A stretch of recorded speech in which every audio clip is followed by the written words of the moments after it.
Radhe Krishna. We welcome you all to this Ramayanam Navaham series. Today we have with us uh,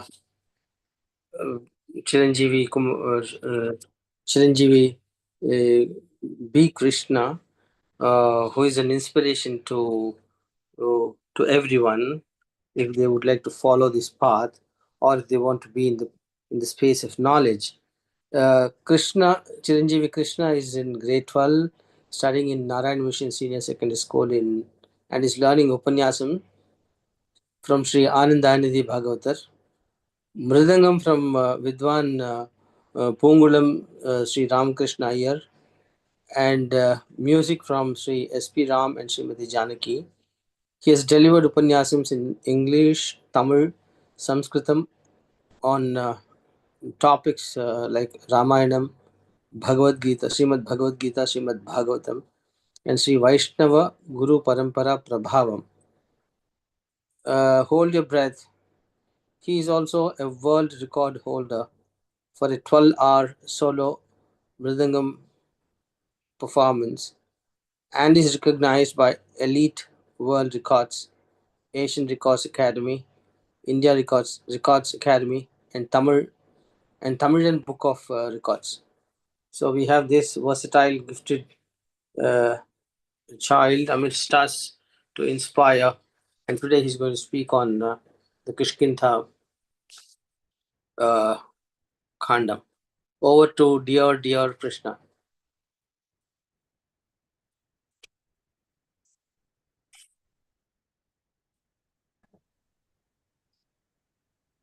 Unmute your mic and yeah.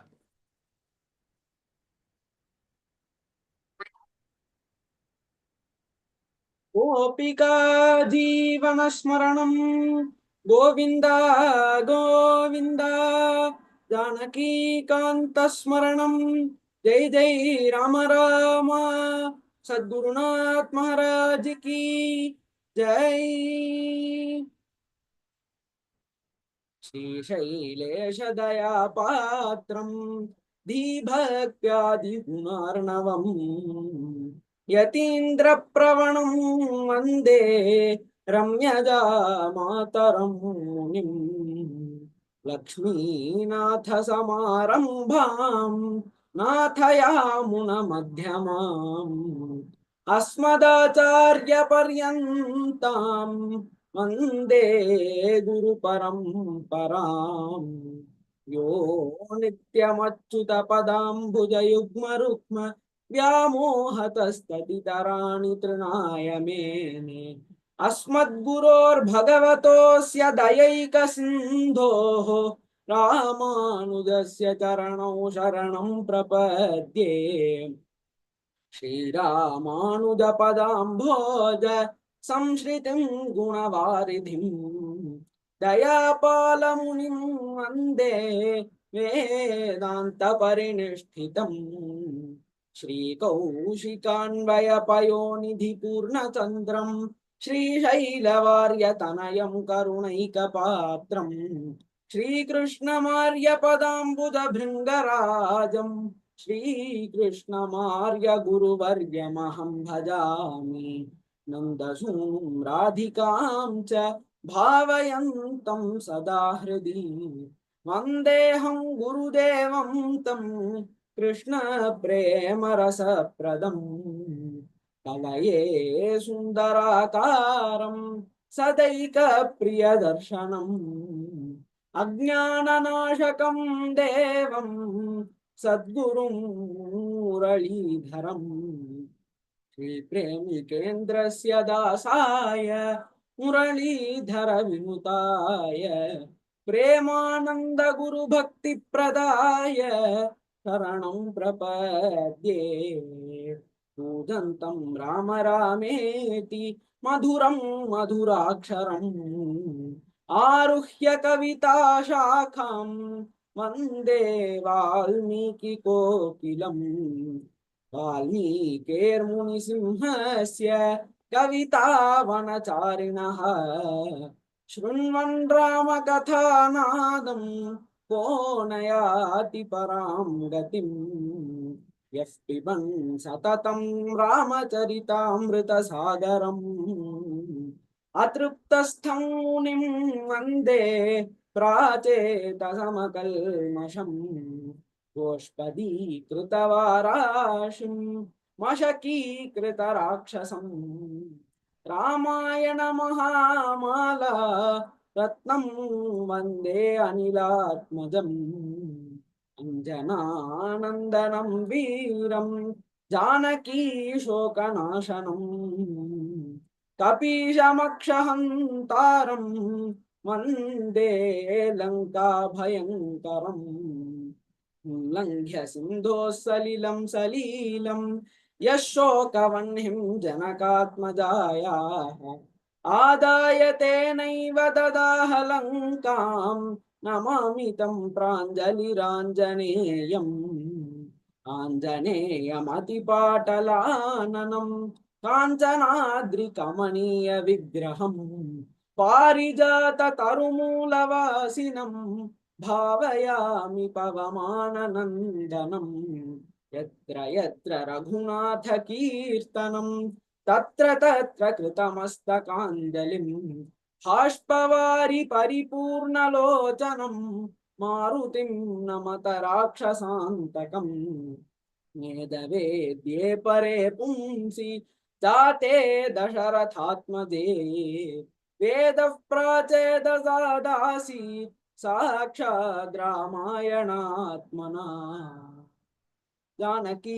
जानकीकान्तस्मरणं जय जय राम राम सद्गुरुनाथ महाराज की जय श्री श्रीमते रामानुजाय नमः with the grace of Sri Ramachandra Prabhu and with the blessings of my Guru and Acharya, we have got this golden opportunity today to listen to Kishkindha Kanda. In Sanatana Dharma, we have two great epics, Ramayana and Mahabharata, both being equally important, but they show us two different societies.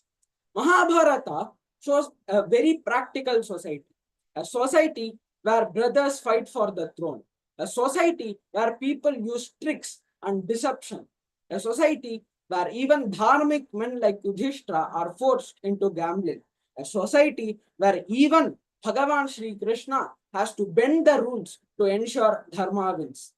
However, Ramayana shows an ideal society, a society where people live by dharma, a society where a son gives up his throne for his father's promise, a society where a brother serves his elder without jealousy, a society where a husband crosses forests to save his wife. Swami Nammalvar, a great Tamil saint, says, Karpar, Iramabiranai allal matrum karparo. If we want to learn, what else should we learn other than Rama's life? Rama's life is like a guidebook. He shows us how to respect elders. He shows us how to be a responsible son. He shows us how to be a loving husband. He shows us how to be a kind brother. He shows us how to be a loyal friend. And moreover, how to be a great leader. Rama is not just a king. He lived the life of an ideal human being. Shukacharya and Srimad Bhagavatam praises Ramavataram. Martyavatarastviha Martya Sikshan, which means he had taken the avatar of a human being to teach humans how to live. Rama's life is meant for us to follow. He lived as a human and showed us how to face challenges. He showed us how to follow dharma even in the hardest times. Even when his wife was abducted, initially he was devastated, but he did not act out of anger. He followed the path of dharma. From April 5th till yesterday, we have listened with joy till the Jatayu Moksha. Today, we are going to cherish from Kishkindha Kanda. After Jatayu attained liberation, Rama and Lakshmana moved westwards and then towards south. On their way, near a forest cave, they encountered a Rakshasi who introduced to them as Ayomukhi. She caught hold of Lakshmana and said, "You shall be my husband. Let us happily wander over the forest." But Lakshmana fiercely injured her and sent her running back into the forest. Lakshmana turned to Rama and said, My brother, this is not a good omen. Trouble is definitely on its way. But soon they heard joyous chirping of birds, and Lakshmana now declared that since they heard these joyous chirpings, they are going to overcome the trouble. And indeed, trouble appeared in the form of a demon called Kabandha, a creature with no visible head or neck. His mouth was located on his stomach, and he could stretch his arm up to 1 yojana to grab his prey. Kabandha caught Rama and Lakshmana in his long arms. Seeing this, Lakshmana, full of sorrow, pleaded to Rama, "Brother, please escape. Leave me here as an offering to this Rakshasa. Go and find Sita. I am sure you will find her. Rule over Ayodhya. But just a condition. Please don't forget me."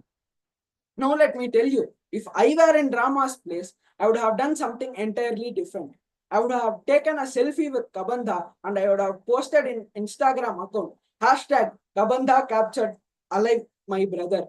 And I would have said to Lakshmana, "Don't worry, I will build a huge statue for you right on the main road. I will bestow upon you the grand title Balidan Veer. Plus, I will declare a public holiday and name it Lakshman Smriti Divas." But Rama didn't do any of that. Rama, being Rama, said firmly, "No, Lakshmana, a valiant soul like you should never give up. I will not leave you alone." Kabandha was surprised by their calmness. He asked, "Why are you two warriors just put your senses off, doing nothing, even when faced with death?" Rama and Lakshmana could not be silent after this. Rama severed Kabandha's right arm and Lakshmana severed the left. Blood flowed like the waterfalls, and in his pain, Kabandha shouted, "Who are you?" And Lakshmana introduced themselves and in turn asked Kabandha who he was. Kabandha revealed his tragic story. He was the son of a demon named Dhanu. Blessed with the boon of Brahma of long life, he became arrogant and tormented the stage Stulashira. The Maharishi cursed him to go into an horrible form. When Kabandha begged for forgiveness, Maharishi said that you will obtain your original form only when Rama would amputate you. And Kabandha further said that he had dared to challenge Indra, who smashed his head with his Vajrayudha, so that his head has gone deep into the stomach. The Vajrayudham severed his head, neck, and his thigh bones, due to which he cannot move. If Indra had wanted, he could have sent this Kabandha to Yama, but he didn't do because of Brahma's boon. Indra placed an eye on his chest and teeth on his stomach, making him a fearsome creature destined to await Rama. On learning this, Rama and Lakshmana built a pit, cremated Kabandha, and freed him from his monstrous form. Grateful, Kabandha told Rama about Sugriva, a friend who would help him in his quest to find Sita. He advised Rama and Lakshmana, "Please seek friendship with Sugriva. He may have fears, but he is righteous and loyal. Whether his own objectives are fulfilled or not, he will definitely help you." He also mentioned about a noble soul awaiting Rama, Shabari, a devotee and disciple of great sage Matanga. Rama and Lakshmana proceeded to Pampasaras and met Shabari party. Rama addressed her as Charubhashini. Once, Lakshmana wondered why my brother is addressing an old lady as a sweet-tongued lady. And Rama further continued, "Kachinte nirjita vignaha, kachitte vardhate tapaha, kachitte niyata krodhaha, aharashta tapodhane." Have you overcome the obstacles? Has your penance grown? Have you conquered anger? Has your penance fulfilled its goal? Overwhelmed with joy, Shabari replied, "O Rama, today my penance is fulfilled by just seeing you." With great love, she offered him fruits collected with utmost care and devotion. Rama accepted them graciously. Then Shabari took Rama and Lakshmana on a heartfelt ashram tour, showing them relics of her guru. And for every object she showed, she remembered her Guru. See, Rama, this is the Brahmadanda used by my Guru. This is the meditation spot of my Guru. These are the ropes which were used by my Guru, and still they are wet to signify his presence. This is the Yajna Kundam where he used to do his daily rituals, and these are the flowers with which he used to do puja to his deity. Every object she showed, she remembered her Guru. Initially, Lakshmana wondered, right, why Rama praised an old woman's speech. But after witnessing her pure devotion, she realized how great Shabari devoted her life to her Guru. At last, Shabari humbly asked Rama's permission to leave her body and go to her Guru's abode. Rama said, Gachakamam yatha sukham. Go wherever you desire. Unlike Jatayu, Rama didn't directly grant moksha to Shabari. It was the power of her pure Guru Bhakti that elevated her to the same loka where her Guru resided. Many believe that Rama granted moksha to Sabari, but if we look carefully, Maharishi Valmiki never actually says that. He says, Yatrate sukritatmano viharanti maharshayaha tatpunyam Shabari sthanam jagama atma samathina. Meaning, Shabari went to the place where her guru, the Maharishis, had already gone. It was not the work of Rama. It was out of love and devotion for her gurus that she desired to join them. Just like Nandana, a Shaiva saint who went to the abode of Lord Shiva after seeing Lord Nataraja just once, or like Tiruppanalvar who attained moksham after seeing Lord Ranganatha at Srirangam just once.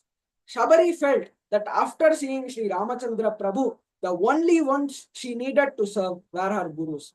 In fact, Swami Vedanta Deshika in his Raghuvira Gadyam praises Rama as Shabari Moksha Sakshi Bhuta, meaning Rama was only a witness for her liberation. He did not grant it. Now, let us see the story of Shabari in short. Shabari belonged to a tribe called the Shabaras.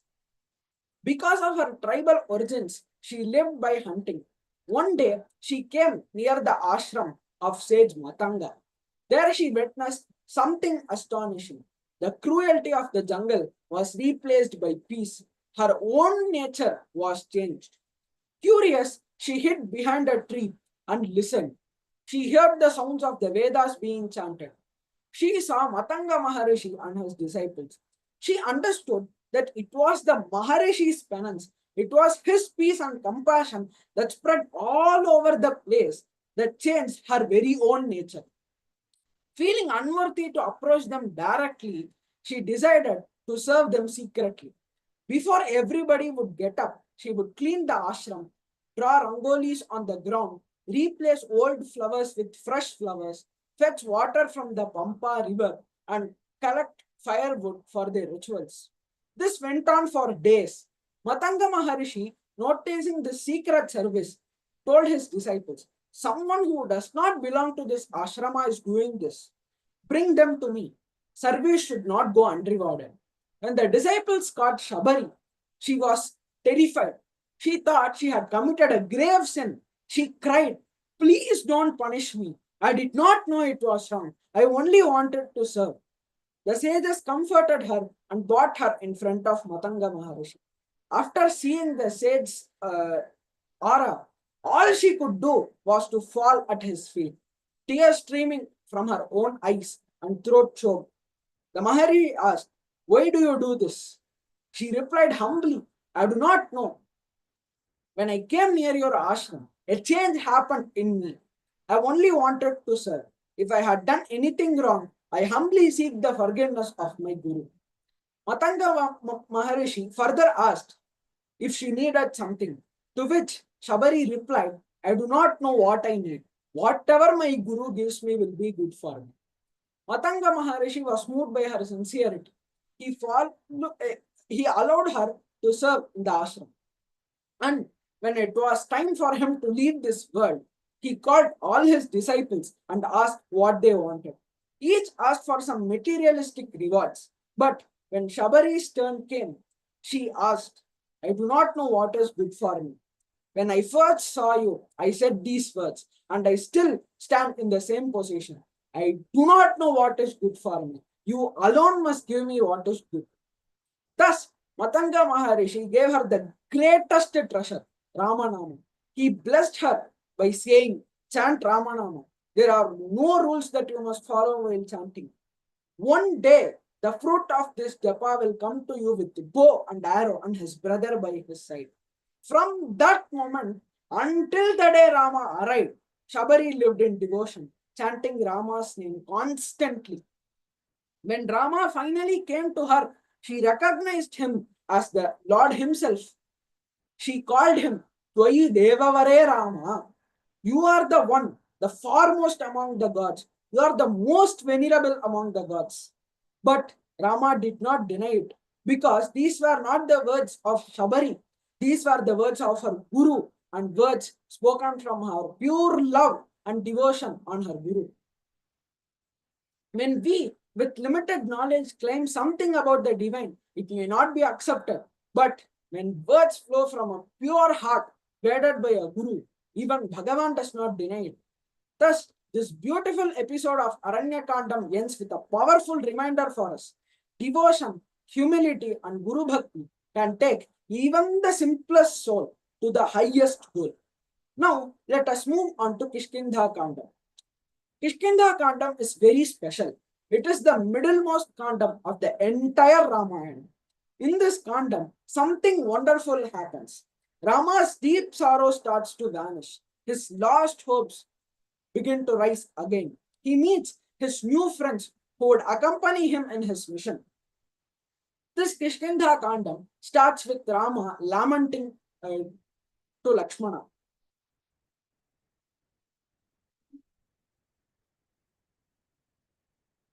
सतां पुष्करिणीं गत्वा पद्मोत्पलझषाकुलां रामः सौमित्रे सहितो विललापाकुलेन्द्रियः. The Pampa lake was full of lovely lotuses, lilies, and colorful fishes. It was surrounded by green trees, soft grasses, and blooming creepers. Birds sang sweet songs, and the whole place looked like heaven on earth. But even though the surroundings was beautiful, Rama could not enjoy it because Sita Devi was not with her. Sita Devi was not with him. His heart was full of sadness. His mind was restless and he burst into tears. He said to Lakshmana, Lakshmana, look at that cuckoo bird singing so happily. I feel like it is mocking me. It is making fun of me because I have lost Sita. Even the sound of these swan birds feels like loud laughter, laughing at me because I am alone during this beautiful spring season. Then Rama pointed out a peacock that was dancing joyfully with its partner. He said, Mayurasya vane nunam rakshasa nahrita priya tasman nrityati ramyeshu vaneshu sahakantaya. Lakshmana, I am sure that this peacock has not lost its beloved. That's why it is dancing so happily in the forest along with its mate. Interestingly, the famous Tamil poet Kambar, who is honored as the Kavi Chakravarti, emperor of poets, also take the same example of the peacock in his version of Ramayana. He beautifully describes Rama's sorrow through nature's joy.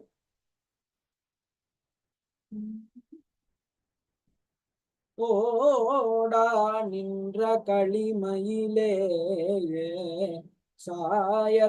சாயற்பொதுங்கி உள்ளழிந்து கூடாதாரில் திரிகின்ற நீயும் ஆகம் குளிர்ந்தாயோ தேடா நின்ற என் உயிரை தெரிய கண்டாய் சிந்தை வந்து ஆடா நின்றாய் ஆயிரம் கண்ணுடையாய்க்கு ஒளிக்கும் மாறுண்டோ ஒளிக்கும் மாறுண்டோ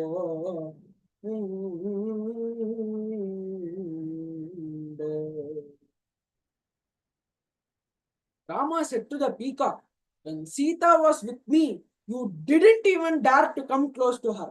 You thought we peacocks are not even equal to the shadow of Sita. You stayed away from her as if she is your enemy. But now you are dancing in front of me so happily. I feel like you are happy because Sita is not with me. Not just that, I also think that you must have seen her somewhere. You have so many eyes. Ahiram kannudayaikke. Not just on your face, but all over your beautiful feathers. With so many eyes, how could Sita have passed by without you seeing her? Surely you must have seen her. And now you are dancing because you know where she is. When Rama was separated from Sita Devi, he was in deep sorrow that he said, Sapi shochatyaham yata, just as I am grieving here, surely my dear Sita must be grieving there too.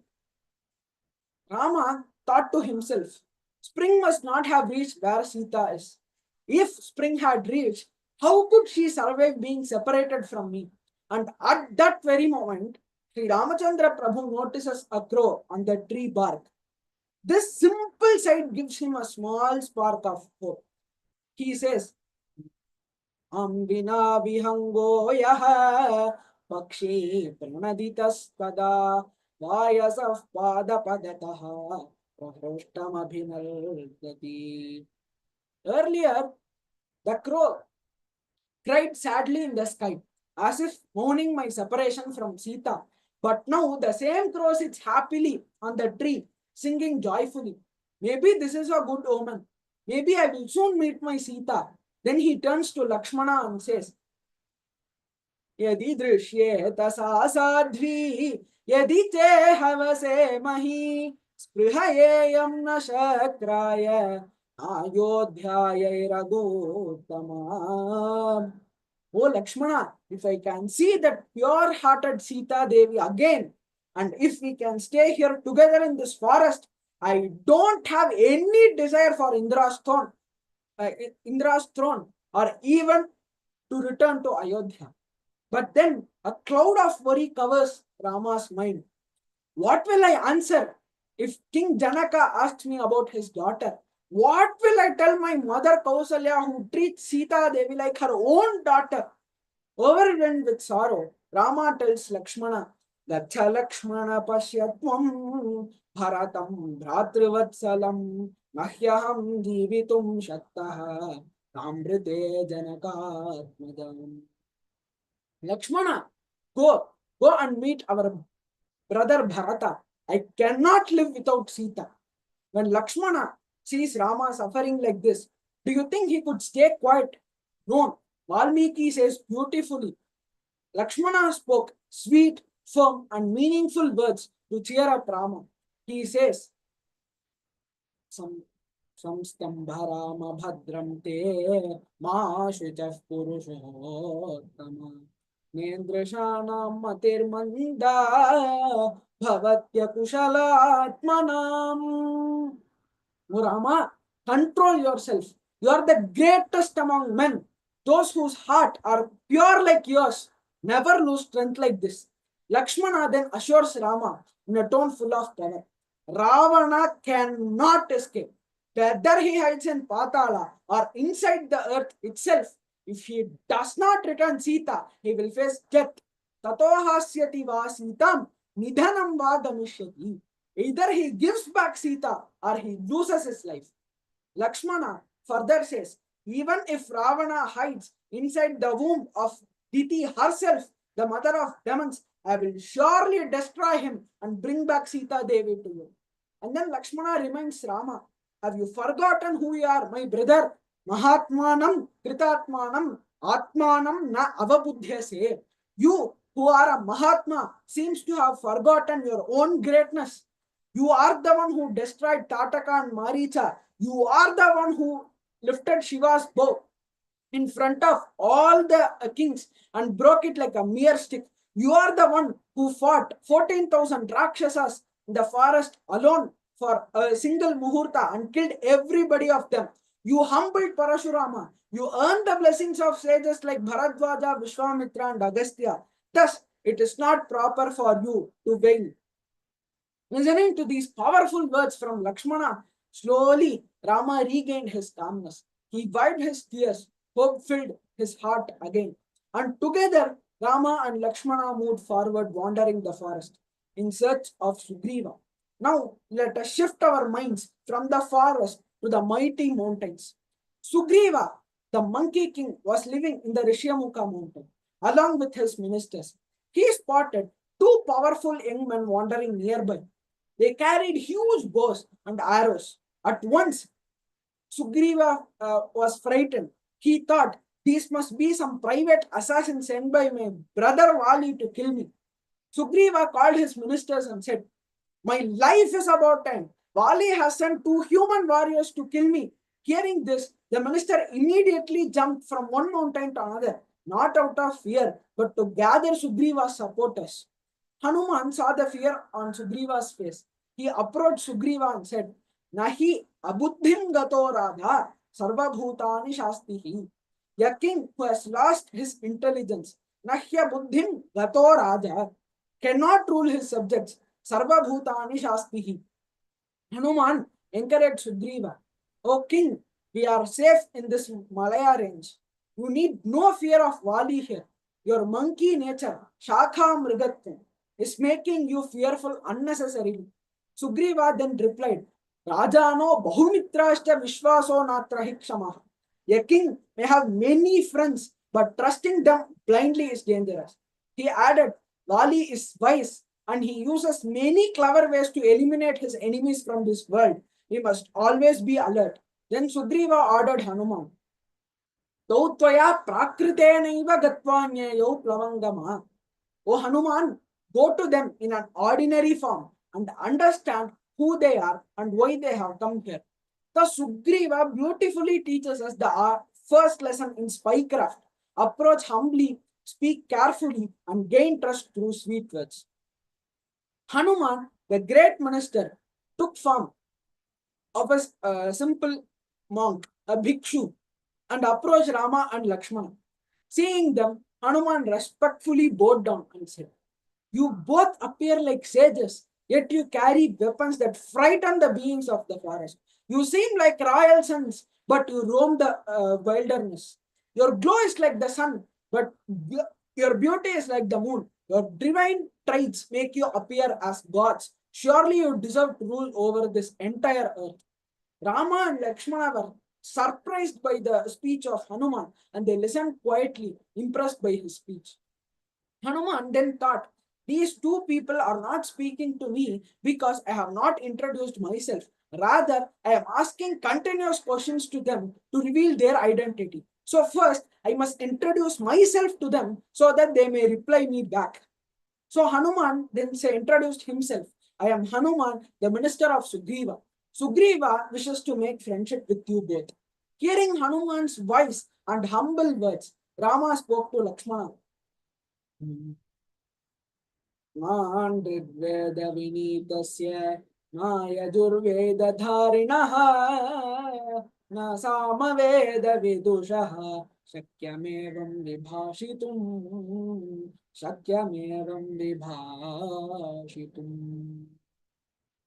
One who has not mastered the Rig Veda, the one who has not memorized the Yajurveda, one who is not well versed in Samaveda cannot speak like this, Lakshmana.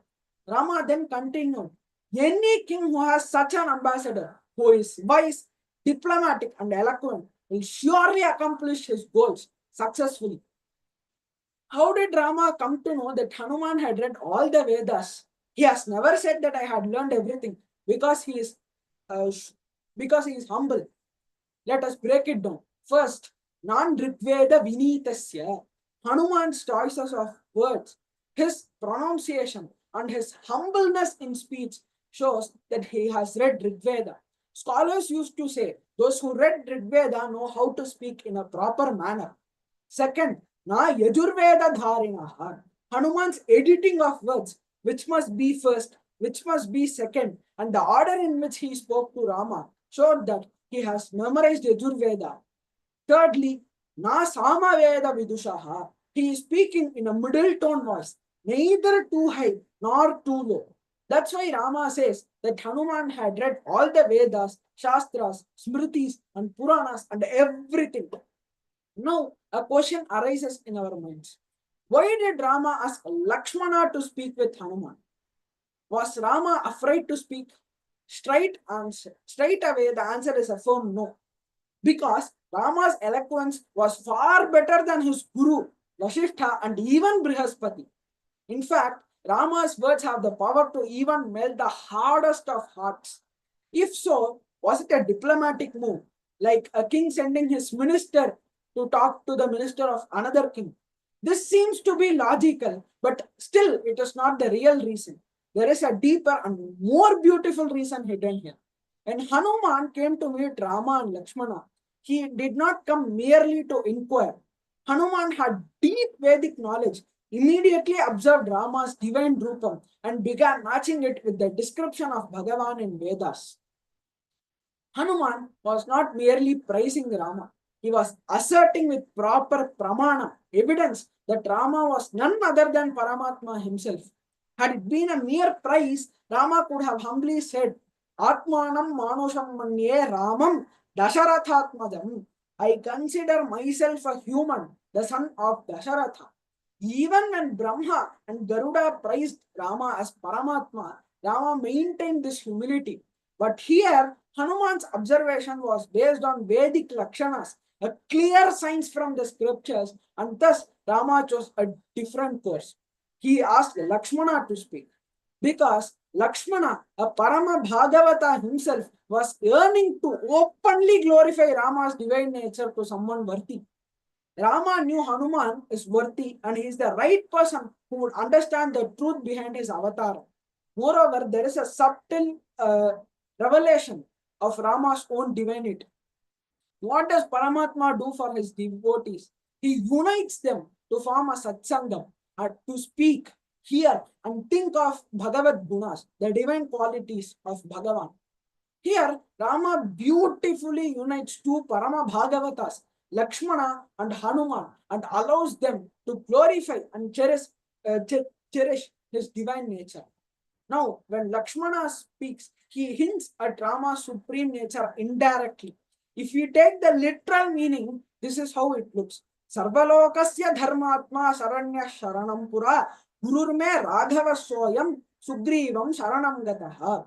The righteous Rama, who once offered protection to the refugees, is now seeking the protection of Sugriva.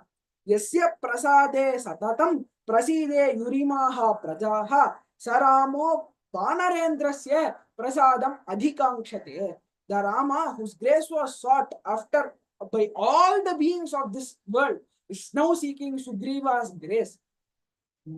येन सर्वगुणोपेताः पृथिव्यां सर्वपार्थिवाः मानिताः सततं राज्ञा सदा दशरथेन वै तस्यायं पूर्वजः पुत्रः त्रिषु लोकेषु विश्रुतः सुग्रीवं वानरेन्द्रं तु रामः शरणमागतः.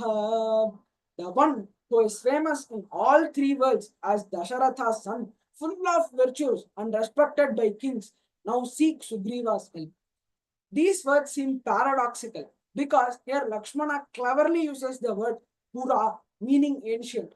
He says Sugrivam Natham Ichhati. Now Hanuman must interpret it correctly. Since Rama has praised Hanuman that he has read all the Vedas and Shastras, he has to undergo an examination. Since students undergo an examination to prove that they had studied, now Hanuman must prove that he had studied all the Shastras, Vedas, Puranas, Itihasas, and everything. So now Lakshmana is giving a test to Hanuman. He says, Sugrivam Nathamichati. It is like a fill in the blanks. Now Hanuman must interpret it. Is Rama seeking Sugriva's protection or is he wanting to make Sugriva his protector? Sugrivam Natham Praptum Ichhati. Whether Rama is seeking Sugriva's protection or Sugrivam Natham Kartum Ichati, he wanting to make Sugriva his protector. If Hanuman thought Rama was seeking Sugriva's protection, he would have failed the test. But Hanuman, being the wisest among everyone, understood it immediately. Rama, who has always been the protector since ancient times, Pura, now wishes to make Sugriva his protector. When Hanuman heard the words of Rama and Lakshmana, he replied, "You both have controlled your senses. You have conquered your anger. Your intelligence shines brightly. Still, you have come here in search of Sugriva. Where in fact, Sugriva must have approached you." Hanuman then assured them Sugriva, along with the entire army of Vanaras, would extend their full support in search for Sita. Hearing this, Lakshmana turned to Rama and said with deep conviction, Nandritam Vakshyate Viraha. This Hanuman, he will never speak a lie. Take it as certain your task is already accomplished. And with the hope filling their hearts, the trio departed to Rishyamukha. Hanuman, ever the wise messenger, rushed to Sugriva and narrated the story of Rama's journey. Hearing this, the fear in Sugriva's heart finally melted away. Realizing who Rama truly was, Sugriva spoke with emotion. I am truly honored to have you as my friend. Hanuman, ever full of wisdom, then created a sacred fire. And there before the fire, uh, Rama and Sugriva circumambulated the fire, sealing their friendship. Why the fire, you may ask? Because our Shastras declare when promises are made with Agni as witness, they are sacred and must never be broken. Thus, Hanuman, the wisest among the wise, made their bonds unshakable. Once again, Maharishi Valmiki, with his poetic touch, writes, ततः सुप्रीतमनसौ तावुभौ हरिराघवौ अन्योन्यमभिवीक्षन्तौ न तृप्तिमुपजग्मतुः. Rama and Sugriva, content at heart, yet not fully content, kept looking at each other, unable to take their eyes away. But here, Valmiki calls Sugriva Hari, a monkey, not Sugriva by name. Why? Because while Rama could have easily rescued Sita without an ally, he chose Sugriva because of one reason: Sugriva's association with Hanuman, the greatest devotee. Sugriva himself was broken, betrayed by his brother, stripped of his wife, his kingdom, his honor, and everything. His only support left in this world was Hanuman and his own life. Even after finding shelter at the feet of Bhagavan himself, Sugriva still doubted, still hesitated, still feared whether his objectives would be achieved or not.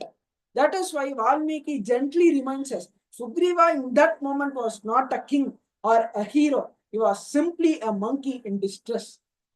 And then the scenes moves beautifully. Sugriva, as a mark of respect, broke down a shala tree and offered it as a seat for Rama. Noticing Lakshmana standing behind, Hanuman, full of devotion, broke a sandalwood tree and offered it to Lakshmana. Sugriva then poured everything out of his heart. I have been humiliated by my brother Vali. He stole my wife. He turned my life into misery. Rama, now I seek your protection. And Rama, with calmness, said, My friend, do not fear. These arrows of mine, covered with the feathers of mighty vultures, sharp as Vajrayudham, will surely bring Vali to his end. Sugriva, after hearing this, felt a surge of courage. He declared, Ravana cannot protect himself anymore. He will either return Sita Devi or he will meet his death. And just then, as if struck by a sudden memory, Sugriva recalled something. He said to Rama, I once saw a woman being carried away in a flying chariot by a demon. She saw me as the fifth member among the other Vanaras. She cried, Ha Rama, Ha Lakshmana, it must be definitely Sita. She threw a bundle of jewels from the Vimana. We have kept them safely in the cave. Check whether it belongs to Sita. Rama saw the jewels. He started crying thinking about Sita. He showed them to Lakshmana and asked him to look carefully. After that, Rama asked Sugriva whether he knew the whereabouts of the demon. Sugriva honestly replied, Rama, I simply seek your forgiveness. I do not know where that cruel Rakshasa is, but I will promise you that I will make every effort to bring back your wife. Sugriva then spoke with care. नाहं तामनुशोचामि प्राकृतो वानरोऽपि सन् महात्मा च विनीतश्च किं पुनर्धृतिमान् भवान्. I am just a simple monkey, yet I do not cry over my wife. You are a great soul and a wise man. You should not grieve. Here Rama, who is Bhagavan himself, acts like a human. He shows pain just like an ordinary man missing his wife. Sugriva, who does not know Rama's true nature, tries to comfort him. True friend cares for the person and not for their background is found here. Sugriva then says politely, Hitam Bayasya Bhavena Brumi Nopadishamite. I am saying this as your friend. I am not competent to advise you. Sugriva's words are filled with respect and affection. Rama wiped his tears. He smiled and replied, Durlabho hi vidrisho bandhuhu asmin kale visheshataha. A friend like you is very rare, especially at this time. Valmiki describes it beautifully. Hmm. एवमेकान्तसम्पृक्तौ ततस्तौ नरवानरौ उभौ अन्योन्यसदृशं सुखं दुःखमभाषताम्. The man and the monkey sat alone together. They spoke about their joys and sorrows. He says, Tatastav Naravanarau. Rama behaved like an ordinary man, sharing his sadness. Sugriva also spoke openly about his troubles. This shows their deep friendship. Now, their bond became even more strong. Sugriva explained what true friendship means. He said, a real friend shares everything. There is no difference between rich uh, and poor, happy and sad, pure and impure. For a true friend, friendship itself is their only support. Sugriva then told his story to Rama. Rama, I am living here in this Rishamuka Parvatam. I have lost everything because of my brother Vali. He insulted me before my people. He took my wife away from me. He captured my friends and put them in prison. Many times he tried to kill me. I survived only because of Hanuman and a few loyal friends. That vinashadhi me dukham pranashtam syadanantaram. My sorrow will only end when Bali is destroyed. Only after his death I can live happily and rule over Kishkinda again. Right now I am helpless and alone. When I saw you for that first time, I was in great suspicion and fear. This was also one of the reasons why I didn't approach you. Now you must protect me, Rama. When Rama heard Sugriva's story, he became very angry. He promised Sugriva with strong words, Today itself I will kill the one who stole your life. Then he said, Tell me, how did your enmity with him develop?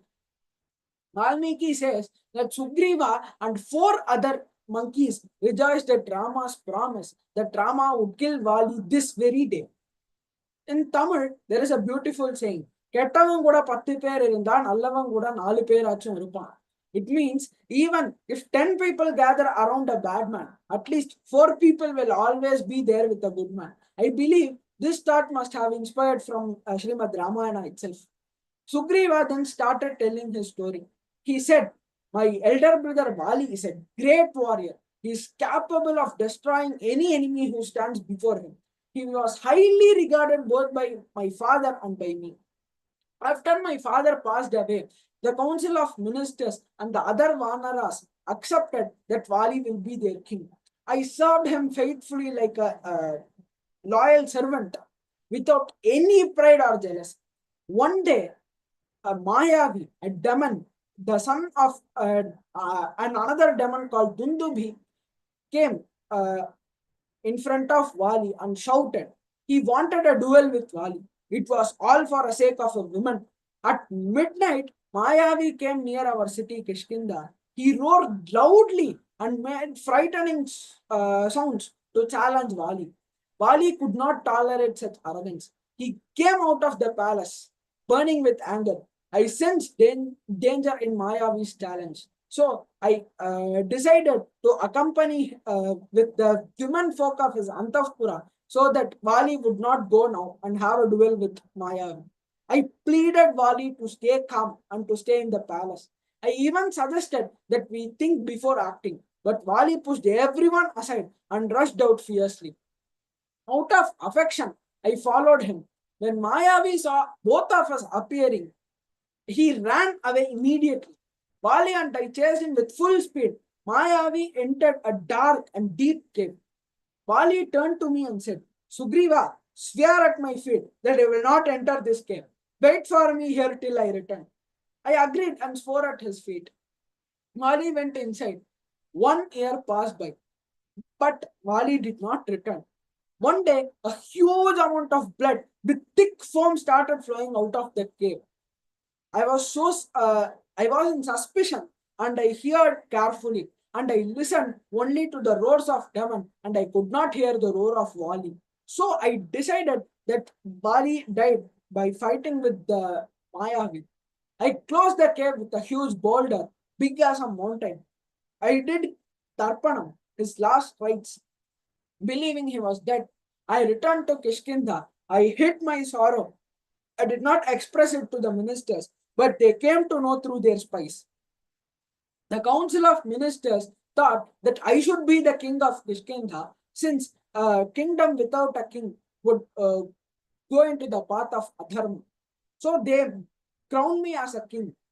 Though I was unwillingly accepted it, uh, uh, I accepted it unwillingly only for the sake of protecting the kingdom from going to adharma. But after some time, Bali returned. He had killed the demon and came back alive. And he saw me sitting on the throne surrounded by his ministers and citizens. His eyes burned with anger. He imprisoned all the ministers without any mercy. I ran to him immediately. I fell at his feet with the crown on my head, symbolizing a sign of surrender. But still, Wali did not bless me as he used to. I submitted myself. I explained everything that had happened, how I thought he was dead, how the people crowned me, and how I never desired the throne. I begged him, This kingdom is yours. My dear brother, I have no wish for it. Please forgive me. Please take it back. I also told him, I will be the same Sugriva who always worked at your command. But Bali never believed me. He called the citizens and his favorite ministers. He abused me in front of everyone. Bali told them, You all know how Mayavi came roaring to the gates of our city.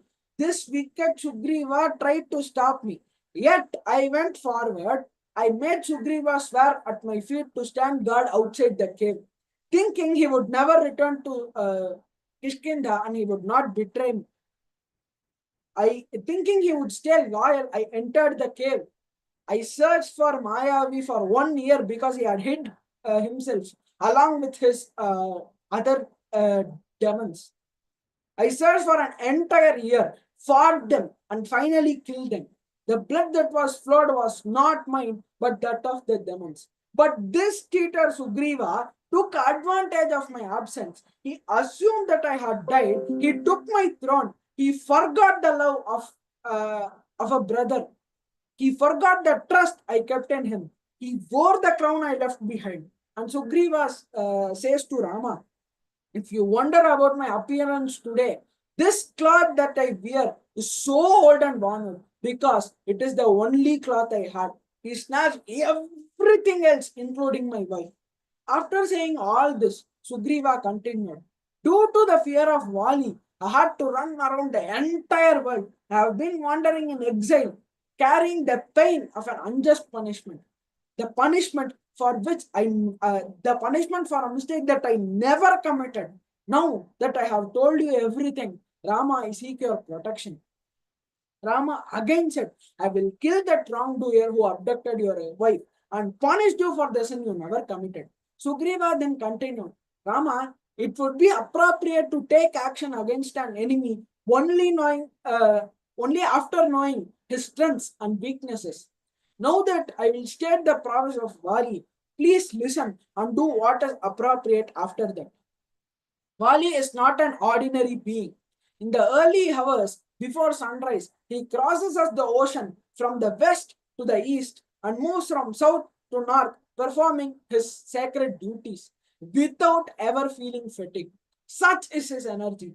Wali can seize the mighty mountain peaks and hurl them like pebbles. In the forest, he can break and crush sturdy trees with nothing but his raw vigor. Listen, Rama, and know of an event that bears witness to his strength. Once, a demon named Dundubi, who could assume the form of a monstrous bull, sought a worthy opponent for a duel. He first went to the king of oceans and asked him to come for a duel. The king of oceans humbly said, "I am not a worthy opponent to fight with you, Dundubi. Go to Himavan, the father-in-law of Lord Shiva. He is worthy of fighting with you."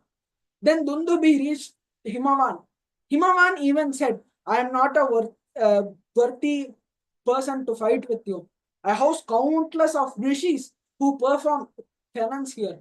I cannot engage in battle disturbing their penance. But seek out Vali, the king of Kishkinda. He alone is a match for you."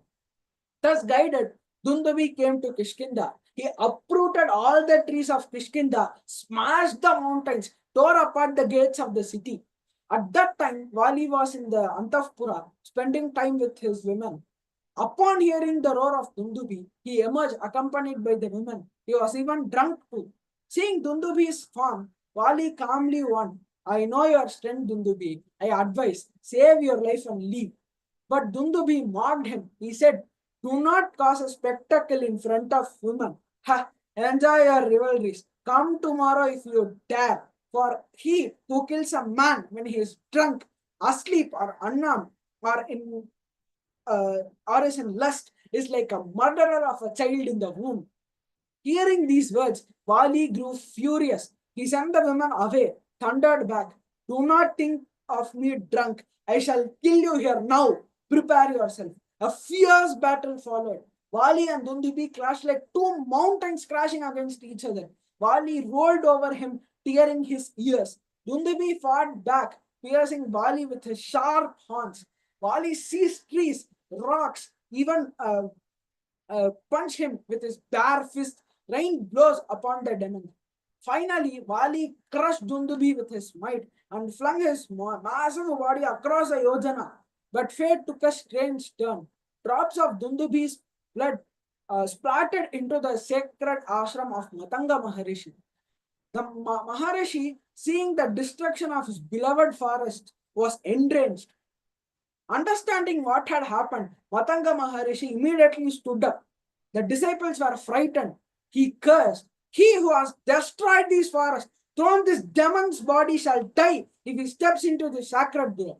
Not even within a yojana he should dare to enter. And any monkey who dwells here and dares to harm the trees, leaves, or fruits I protect like my own child shall be turned into an immovable mountain for thousands of years. I give you 1 day time. Get out of this forest." Terrified, the monkeys fled and reported everything to Vali. Hearing the sage's curse, Vali himself went to seek forgiveness. But Matanga Maharishi did not even cast a glance at him. He simply turned his back, walked into his hermitage, showing neither anger nor mercy, only cold disregard. Rama, because of this, Vali never dares to enter Rishyamukha or even look at it.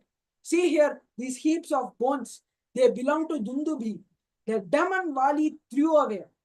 And do you see those 7 mighty hala trees? Those trees were left standing by Vali. Whenever Vali feels like scratching his back, he would just lean against one of those trees, and you won't believe the tree would collapse under his weight. Not because it was dry or weak.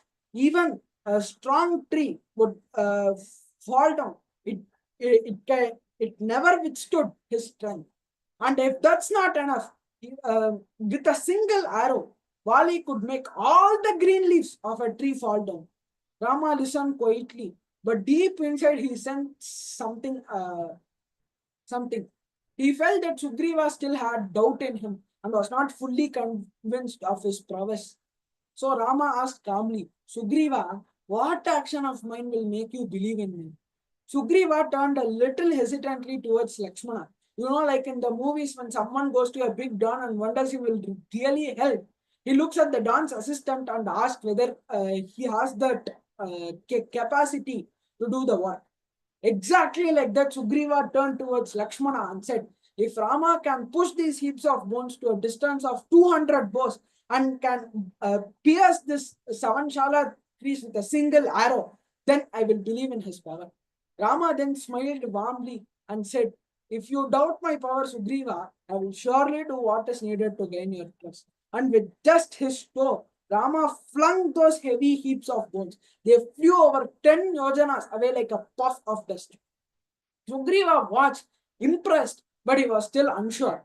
He said, Rama, when Vali threw Dundubi's body, it was full of flesh, blood, and fresh. Now these are just dry old bones. Men like you can throw them away easily now.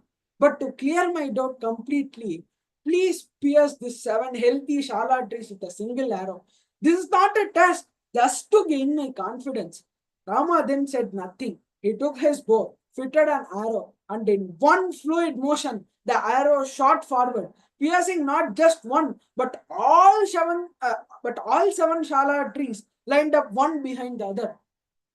Not stopping there, it tore through the mountain behind, entered the earth, emerged from the other side, and it automatically entered into the quiver of Ramachandra Prabhu.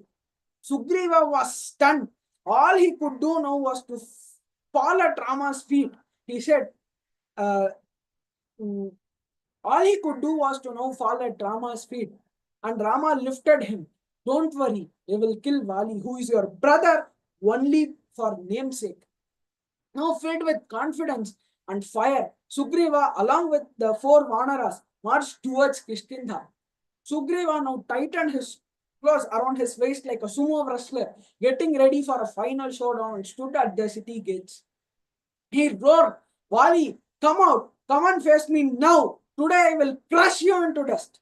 Hearing Sugriva's challenge, Vali was deeply disturbed. Enraged, he stormed out of his palace to confront his brother. Valmiki Bhagavan compares their duel to the fierce combat between Mercury and Mars. Udhangarakayorive. They kicked, punched, and clashed with fists. The duel was just as fierce as a cosmic storm. Rama stood still watching their duel. These two looked like Ashwini Kumaras themselves, identical in form. They wore the same ornaments, adorned with the same type of garments. Rama could not distinguish between them. Though he had come to help Sugriva, he hesitated, unwilling to risk a fatal mistake. As the duel raged, Sugriva now, was exhausted. He could not longer withstand Vali's force. So now he turned and fled towards Malaya range. Bali uh, followed him till Malaya range. Once Sugriva entered Rishamuka Parvatam, he said, Cha! He escaped. Rama and Lakshmana and Hanuman reached to Sugriva. Sugriva stood before them like one who had bathed in blood, scars over his body, and some bones were even broken. In a in a pitiable voice, Sugriva said to Rama, Rama, you promised me to help. You stood still when I fought with Vali. Why? If you could not help me, you should have said so. Rama now spoke gently. Sugriva, your anger is baseless. First, listen to me. अलङ्कारेण वेषेण प्रमाणेन घतेन च त्वं च सुग्रीववाली च सदृशौ स्तः परस्परम्. Sugriva, in your form, in the ornaments, and even in the movements, there is perfect resemblance between you and Vali. स्वरेण वर्चसा चैव प्रक्षितेन च वानरा विक्रमेण च वाक्यैश्च in voice, brightness, looks, valor, and speech, I could find no difference between you two. Had I shot, I might have killed you by mistake. To slay one who seeks protection is a sin, is a terrible sin. You have promised me to you have promised to help me find Sita. How can I wrong you, even in a dream? For that reason, I did not strike. He then turned towards Lakshmana and said, Lakshmana, take that Gadapushpi creeper, make it as a garland and place it around Sugriva's neck, so that with this mark, now I can distinguish between Sugriva and Vali. Here again, a doubt arises. Rama is the Paramapurusha himself. Surely he could have distinguished between Vali and Sugriva. Then why did he hesitate? The answer lies in the very nature of Sugriva. From the first meeting of Sugriva, Rama, Lakshmana, Sugriva ignored Lakshmana. Sugriva had eyes only for Rama. He treated Lakshmana as merely a Rama's follower.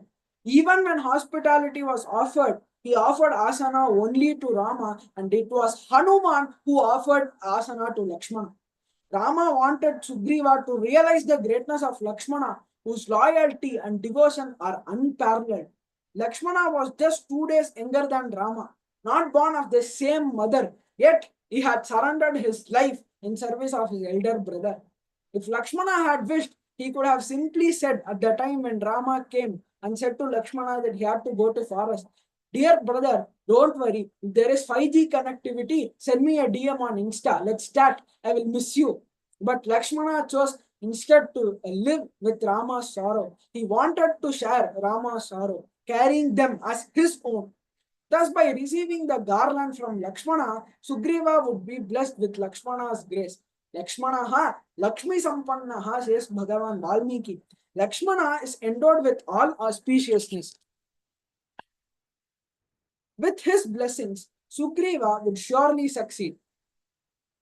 Now, with the garland around his neck, Sugriva and Rama, Lakshmana, Hanuman, along with others, proceeded towards Kishkinda. On the way, Rama noticed beautiful plantain groves and tree tops near a lake. Curiously, he asked Sugriva about the place. Sugriva said, This is the sacred place where the 7 sages, called the Sapta Janas, performed penance. They lived immersed upside down in the water, surviving on air once in 7 nights. After 700 years of penance, they attained heaven along with their bodies. Those 3 sacred fires you see, glowing like the feet of pigeons, belong to them. None dare approach them ignorantly, for they would never return. Meditate here, Rama, and offer reverence to these sages. Those who do will see their tasks fulfilled without any obstacles. Offering their salutations, the group moved on until they reached Kishkinda's grand archway. Sugriva said, Harivaguraya vyaptam tapta kanchana toranam praptasmadhvadayantradyam Kishkindam valinaf purim. We have reached Kishkinda, Vali's capital, surrounded by these Vanaras with golden archways and fitted with mechanical devices. Now is the time. Rama replied, Now that I can recognize you by the Gajapushpi creeper, I will not let Vali escape alive. Roar, Sugriva, roar that will strike terror into the heart of enemies. Sugriva roared mightily. Even the fiercest of the beasts trembled. Birds dropped from the sky, and deer fled in panic, just like wounded horses. Hearing this thunderous roar, Bali, who was with his queen Tara, could not tolerate it. Biting his teeth in anger, he prepared to rush out. But Tara's voice tried to stop him. She fell at his feet and said, Sugriva's behavior is suspicious. He has never returned for combat so soon after a defeat with you. He usually waits for days, yet now he challenges you immediately. Angada's spies reported seeing Sugriva with 2 men armed with bows and arrows. Surely he's surely he's emboldened by their support. I urge you to control your anger. Fight tomorrow after understanding the situation carefully. Vali asked, Who will offer protection to that Sugriva who has nothing to give? Tara replied, विवास वृक्ष साधूनां आपन्नानां परागतिः आर्तानां संश्रयश्चैव यशसश्चैकभाजनम्. He is the one who gives He is the one who gives shelter to the distressed, the hope to the hopeless, and the refuge to the afflicted. He is the sole abode of righteousness and him. He is none other than the son of Dasharatha, Sri Ramachandra Prabhu. Tara, wise and far-sighted, gave Vali the best advice. Consecrate your brother as the crown prince. Give up your enmity. He is your truest relative. I see no more loyal. I see no one more loyal than Sugriva. Give him the honor he deserves. He will remain ever faithful to you. As your well-wisher, this is the advice I offer. But Vali replied fiercely, "It is impossible for a warrior to endure insults, which is worse than death. Fear not for me. Rama will do nothing to me. How can one who knows Dharma commit a sin by killing me? Do not worry, I will kill Sugriva."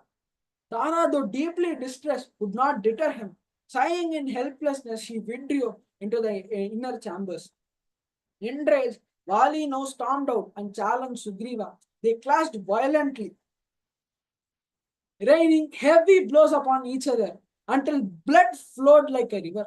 Sugriva, desperate, uprooted a tree and it with Vali's and struck Vali's chest with it. Vali staggered, momentarily dizzy from the force. They fought like Indra and Vritra with trees, boulders, fists, knees, and every tactic they knew. Sugriva tried valiantly to hold his ground, but was fast losing strength. Rama, watching these duel, realized that if he delayed even a moment, Sugriva would perish. Just then, Vali lifted Sugriva high above his head, ready to smash him to the ground. In that instant, Rama released a sharp, deadly single arrow. It struck Vali's heart with unerring force. That's why, while praising Rama in Tamil, we say, Ramanukku oru sol, oru vil, oru il. It means Rama speaks only one word, shoots only one arrow, and has only one wife. Rama's word never goes wrong. Whatever he says, he surely does. He needs just one arrow to defeat his enemies. And he has only one wife, Sita Mata. Even Saint Tyagaraja, the great composer and devotee of Sri Ramachandra Prabhu, beautifully praises the same quality in his Kriti.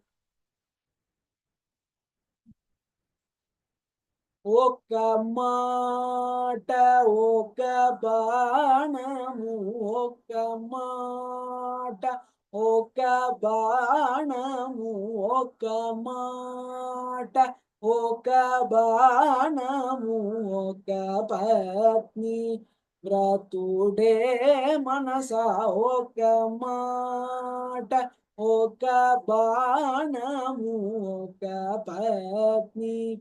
Ratude manasa oka mata oka banamu oka patni. Ratude manasa oka mata oka banamu oka patni. Ratude manasa oka mata oka banamu.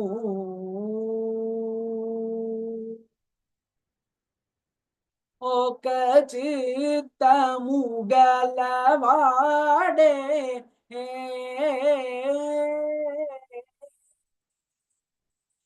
ఒక చిత్తము గలవాడే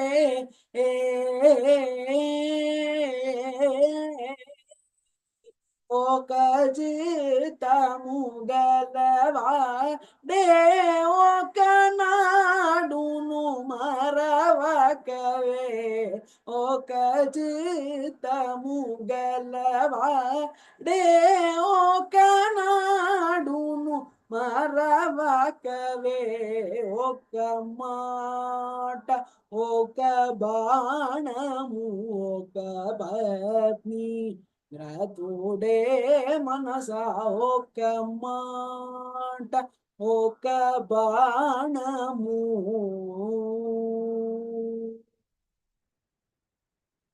చిరజీవిత్వము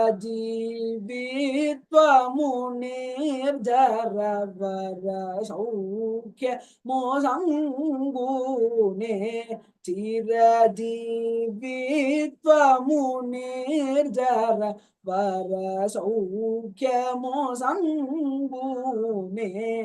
ధర బరగే దేవుడే ఏ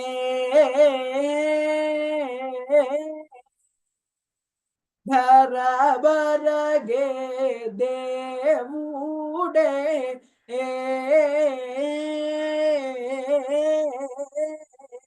ಧರ ಬರಗೆ ದೇವು ತ್ಯಾಗರಾಜನು ತುಡೆ ಏ ಧರ ಬರಗೆ దేవుడే త్యాగరాజను తుడే ఒక్క మాట ఒక బాణము ఒక పత్ని రాతుడే మనస ఒక మాట ఒక బాణము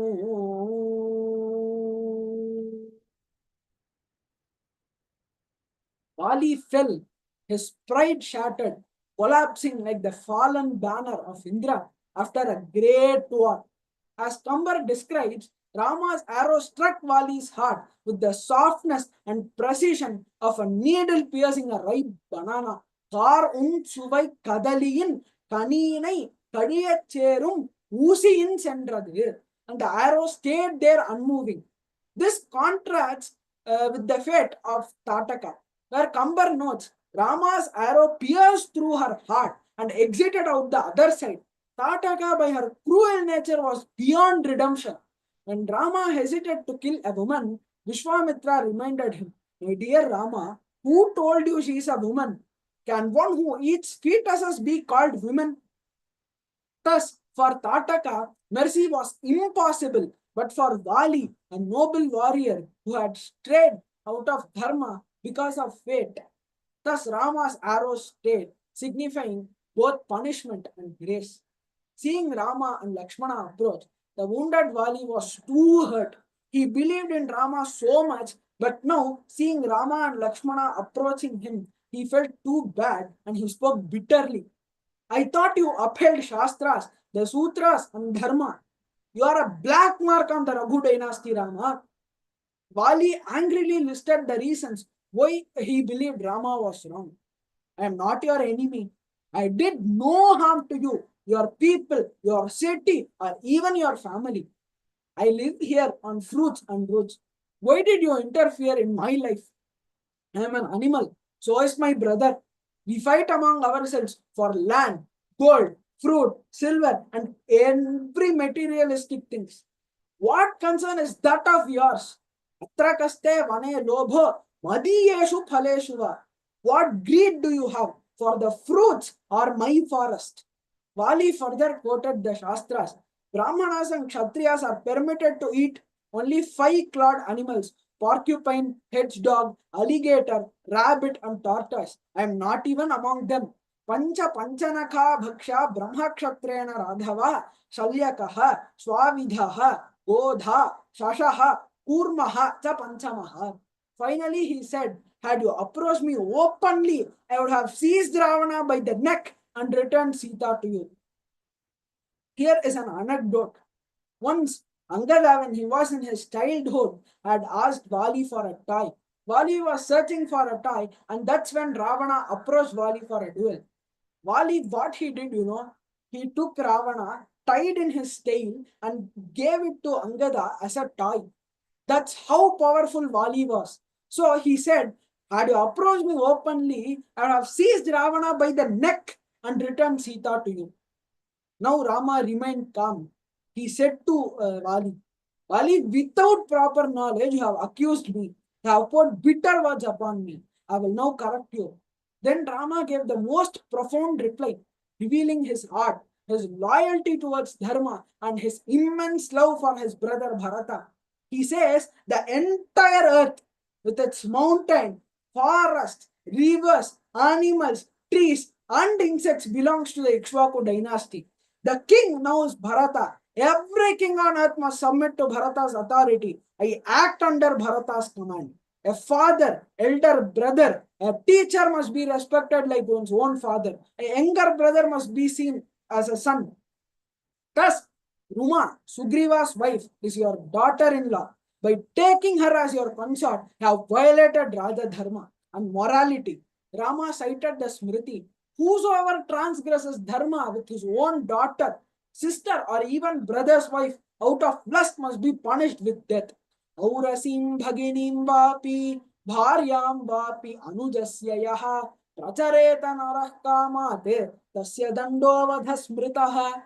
Rama then invoked Manu. Those punished for sins by the king attained heaven, purified like virtuous souls. Raja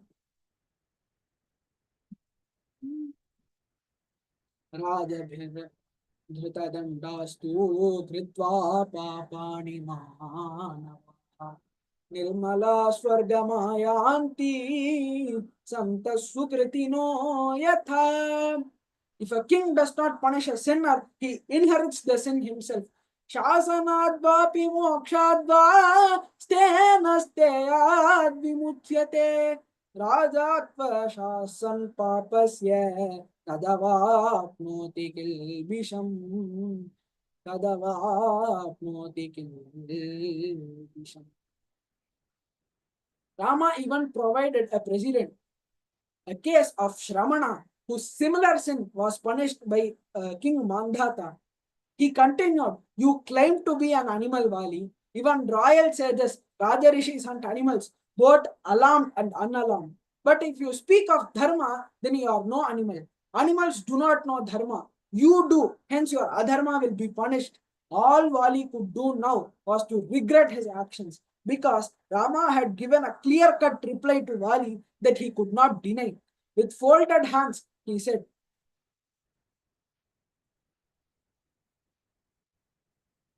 प्रतिवक्तुं प्रकृष्टे हीना प्रकृष्टस्तु शक्नुयात् यदयुक्तं मया पूर्वं प्रमादाद् वाक्यमप्रियं तत्रापि खलु मे दोषं कर्तुं नार्हसि राघवा.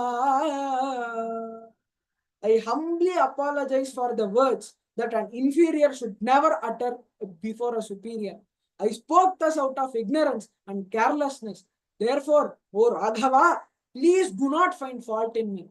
Vali continued, Nat natva natvatmanam maham shoche nataram natabandhavami yatha putram gunatyeshtam angadam kanakangadam. I do not grieve for myself, nor for Tara, nor even for my kinsman. My heart mourns only for my son Angada, and embellished with every virtue. Vali then placed Angada under Rama's protection, saying, just as you protected Sugriva, so must you protect Angada too. You are now his guardian and his guide. Treat him with the same affection and firmness. Tara had already warned me of my fate, but I find solace that I shall fall to your arrow. Dying at your hands is far more glorious than any other did. At that moment, Tara arrived, lamenting her misfortune. Hanuman, calm and composed, tried to console her. Vali saw Sugriva approaching and spoke tenderly. Do not harbor resentment towards me. It was destiny that sowed enmity between us, Sugriva. Today itself you must accept the crown. Be a father to Angada. Let him never lack anything, as he had never lacked anything. Keep Tara as your counselor. Her wisdom never faltered. Above all, fulfill Rama's work without any delay, for delay is adharma. Then turning to Angada, Vali gave final counsel. Be cautious, my son. Sugriva's friends are your friends, so his enemies are your enemies. Neither be overly friendly to the friends or be too harsh. Carry out Sugriva's command faithfully. You are bound to him. The monkeys wept, recalling Valmi's unmatched valor. how he fought the Gandharva Golabha for 15 years and triumphed in the 16th year, day and night. Now Vali lay motionless, and the Vanaras mourned their mighty king. Tara cried out in anguish, regretting that her husband had not heeded her warnings. Angada sought his father's final blessings, while the Vanaras yearned to bring their king back to life.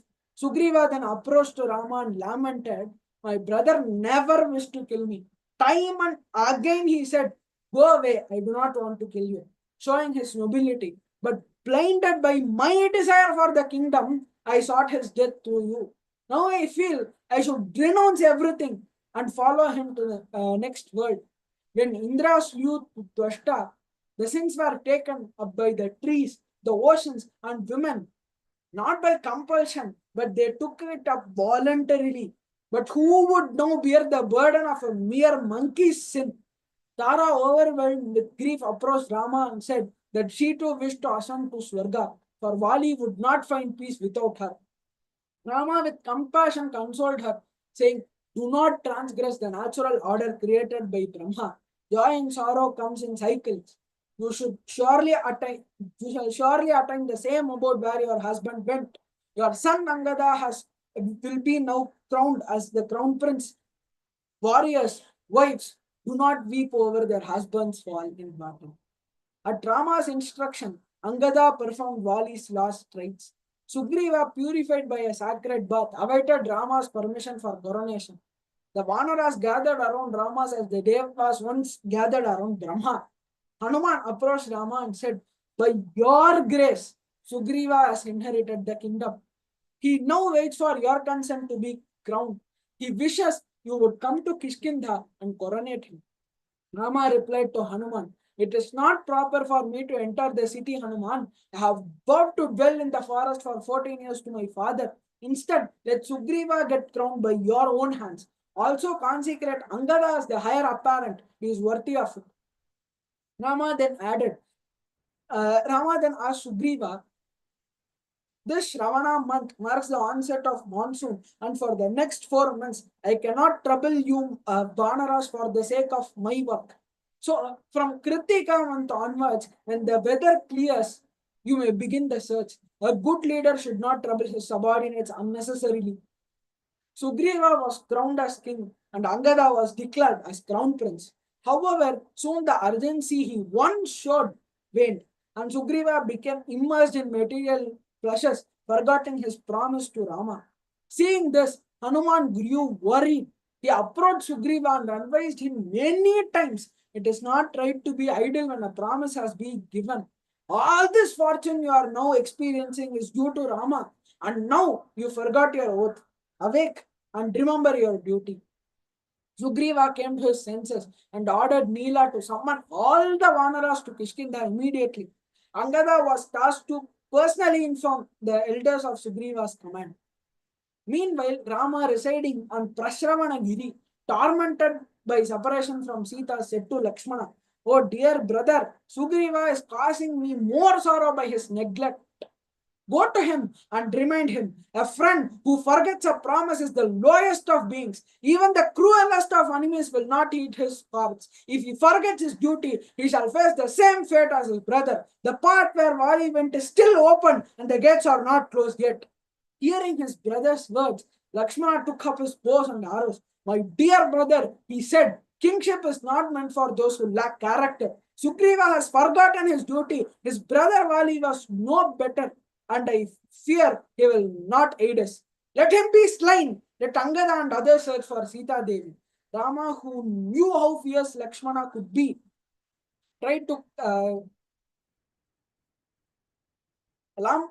Rama, who knew how fierce Lakshmana could be, tried to make Lakshmana come to his senses.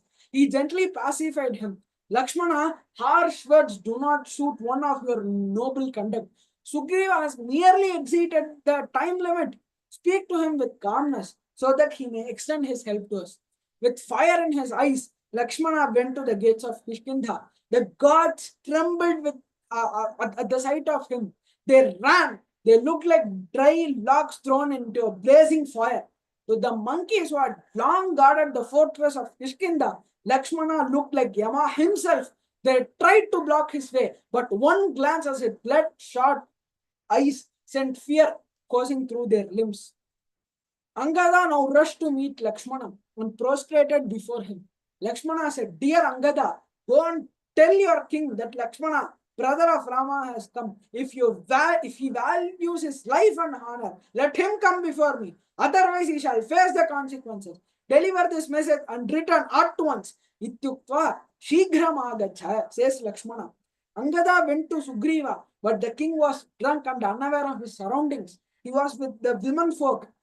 The monkeys around him howled, trying to arouse him, but every effort went in vain. Seeing this, Angada approached two ministers, Plaksha and Prabhava, who alone had permission to enter the inner chamber. The two ministers entered the Antapura. Knowing Sugriva's state, they sat with him and they shouted to wake him. Sugriva, lost in lust and wine, mumbled, "I have done no wrong. Someone must have lied about me. Let my ministers decide what is right. I have no fear of Rama and Lakshmana." Seeing this, Hanuman stepped forward. "My king, it is my duty to say what is right to you. You have no choice now but to fall at Lakshmana's feet. You have broken your promise by indulging in these materialistic pleasures. It is my duty as a minister to tell you the truth, even if you dislike it. Just as you fear not Rama, I fear not you." Lakshmana, having waited long enough at the gates of Kishkinda, decided to enter the city. As he approached to the palace, he hesitated. Though necessary to enter the private chambers, it would go against Rama's principles. So he struck the string of his bow. The twang echoed like thunder, shaking the hearts of those. Sugriva, startled and shaken, turned to Tara. "Please go and pacify him. He would only listen to women and he would never harm women." When Tara approached Lakshmana and asked the reason for his arrival, Lakshmana replied, "Your husband, once immersed in sensual pleasures, has now went to the abode of Yama. And now your husband's brother, Sugriva, is also involving in the same sensual pleasures. And I warn him, he has to abandon this path and return to his kingly duties. He has to see the state affairs. He is giving everything to his ministers, and he is always enjoying in his and he is always enjoying in lust and wine. Only if he take care of the state affairs, then can Rama's grief be addressed. It is your duty as his counselor to guide him." Tara gently reassured. "Sugriva has already sent word across the world. Wanderas from every mountain are arriving under Neela's command. Do not worry, your task will be fulfilled." Lakshmana, comforted by Tara's word, entered the chamber as he was invited. He saw Sugriva and said, "Shatamashvandrite hanti सहस्रं तु गवानृते आत्मानं स्वजनं हन्ति पुरुषः पुरुषानृते."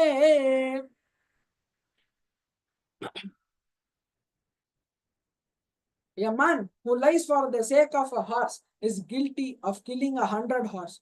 One who lies for one who lies for a cow bears the sin of killing 1,000 cows. But one who lies to a man brings ruin upon himself and his kin. You made a vow to my brother who now suffers in Prasravanagiri due to the separation of his wife. The one who breaks a promise has no part to redemption. Even those who slay a cow or even a Brahmana can seek redemption, but the betrayer is beyond that. So beware. Tara intervened and said, "Lakshmana, such harshness that does not suit you. Have told you already, Sugriva has taken action. Lanka holds 1 lakh crore 39 crore 99,600 Rakshasas. How can single-handedly Sugriva destroy them? He must gather a great army of Vanaras. He cannot do this alone. So be patient. Consider your mission be accomplished." Sugriva now stepped forward, his head bowed towards Lakshmana. He said, "All that I enjoy today is Rama's prasadam. I am but an instrument of his will. If he can pierce the 7 trees, a mountain and even the earth with a single arrow, slaying Ravana will be effortless for him. Yet I stand by promise, forgive my lapse, even if it was small, since no one in this world is flawless. Seeing Lakshmana's now pleased face, Sugriva turned to Hanuman and commanded, send word to all the monkeys across the mountains of Mahendra, Himalayas, Vindhya, Kailasha, Mandara, Udaya, the Padmatala gardens, Anjanadri, Meru, and Dhumragiri. Those who disobey and do not arrive within 10 days of the royal order shall be punished with death. And the royal command, the monkeys began arriving in vast numbers. Valmiki gives their count: 3 crore monkeys that looked like charcoal, 10 crore golden complexioned monkeys, 1,000 crore monkeys that had the complexion that comparable with the manes of lions, 10 lakh crore from the Himalayas, several thousand crores from Vindhyas, countless from the Tamala forest near the Kshiradhi, who fed on coconuts. And the list goes on. Lakshmana, pleased with Sugriva's swift action, said now that it was the right time to meet Rama. Together they boarded the palanquin and went to Rama's place. Rama was overjoyed to see his friend Sugriva not only enjoying the royal the comforts but also fulfilling his promises with renewed vigor. Lakshmana embraced Sugriva tightly and said, it is your duty to fulfill your promise, Sugriva. Discuss the strategies with your brilliant ministers and let me know. Sugriva bowed respectfully and replied, Rama, the help you gave me can never truly be repaid. I'm just trying to repay just a small percent of it. However, I shall strive with all my might. Already many of the monkey chiefs have arrived with troops. Still, 100 quadrillion Vanaras are expected to assemble. Moreover, special beings called Golangulas, monkeys with cow-like tails, the sons of Gandharvas who can change forms at will also come soon. The entire army shall gather, and Ravana's days will be numbered. Rama was praising Sugriva, and when suddenly the whole place grew darker and darker. It was as if the very directions had vanished, and only the Vanaras were visible, filling the quarters of the earth like moving clouds. Valmiki Bhagavan gives an account of the chiefs and their forces. Shatavali came with 10,000 crore Vanaras. Father of Tara came with 10,000 crore Vanaras. Father of Ruma came with 1,000 crore Vanaras. Kesari, the father of Hanuman, came with thousands of Vanaras. Gavaksha came with thousands of crores of Vanaras. Dhumra came with 2,000 crore deers. Panasa came with 3 crore Vanaras. Neela came with 10 crore Vanaras. Gavaya came with 5 crore Vanaras. Darimukha came with 1,000 crore. Mainda and Divida each with 1,000 crore. Gaja 3 crore Vanaras. Jambavan with 10,000 crore Vanaras. Rumanvan with 100 crore Vanaras. Gandhamadana with 1 lakh crore Vanaras. Angada with 11 lakh crore Vanaras. Tara, he is not the mother of Angada, but uncle of Ruma and the brother of Ruma's father. Tara came with 5 crore Vanaras. Indrajanu came with 11 crore Vanaras. Rambha came with 11,000 Vanaras. Durmukha came with 2 crore Vanaras. Hanuman with 1,000 crore. Neela with 100 crore. Dadhimukha with 10 crore Vanaras. Such was the vast army of Sugriva. Sugriva was still uncertain of the number that he asked the chiefs to conduct a census at the river banks and report back. After the counting, the entire army assembled before Sugriva. They offered their salutations to Rama and Lakshmana. Among them, Sugriva stood radiant like sun among 1,000 stars. Sugriva then said, Rama, all my subjects have gathered. They await your command. But Rama, with a gentle smile, replied, Sugriva, it is neither I nor Lakshmana has the right to command them. It is you. Bowing reverentially to Rama, Sugriva summoned Vinata, a mighty general, and instructed him to take the sons of Surya and Chandra, along with 1 lakh swift-footed monkeys, to search in the eastern direction. The extraordinary Sugriva then commanded Neela, Hanuman, Jambavan, Suhotra, Sharari, Sharagulma, Gaja, Gavaksha, Gavaya, Sushena, Vrishabha, Mainda, Dvividha, Vijaya, Gandhamadana, Ulkamukha, Asanga, and Angada to proceed towards south. All of them were endowed with tremendous speed, strength, and valor. Sugriva then entrusted west with Sushena and north with Shatavali. As Sugriva was assigning missions, he spoke highly of Hanuman before Rama, saying, "O Rama, if Hanuman undertakes any task, then be assured that success is certain." Rama, who shared the same faith in Hanuman, gave him his ring and said, "Hanuman, when you find Sita, present this ring to her. She will know you have come from me."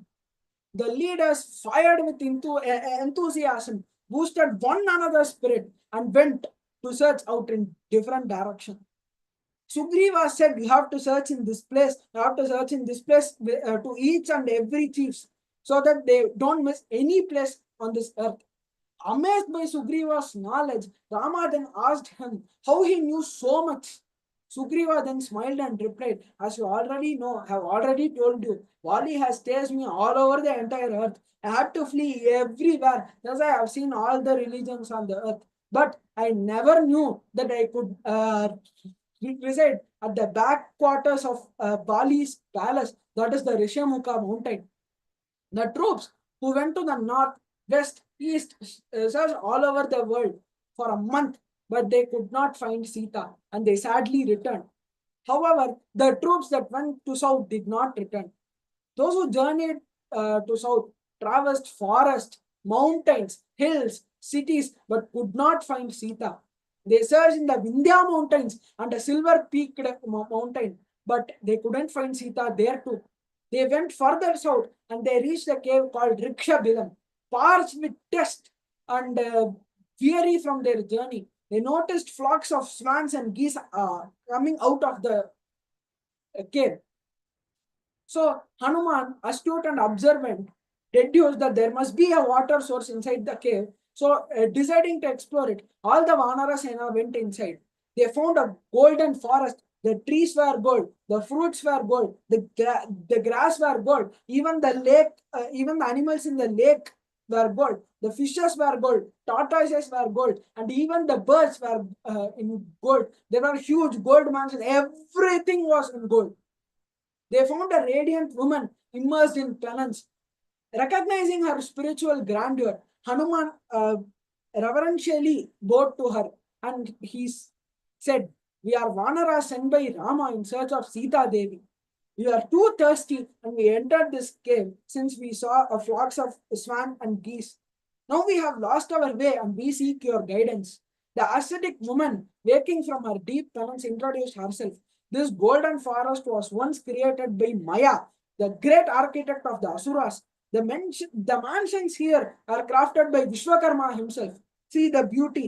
The architect of Asuras and the architect of Devas had combined together and formed this beautiful cave.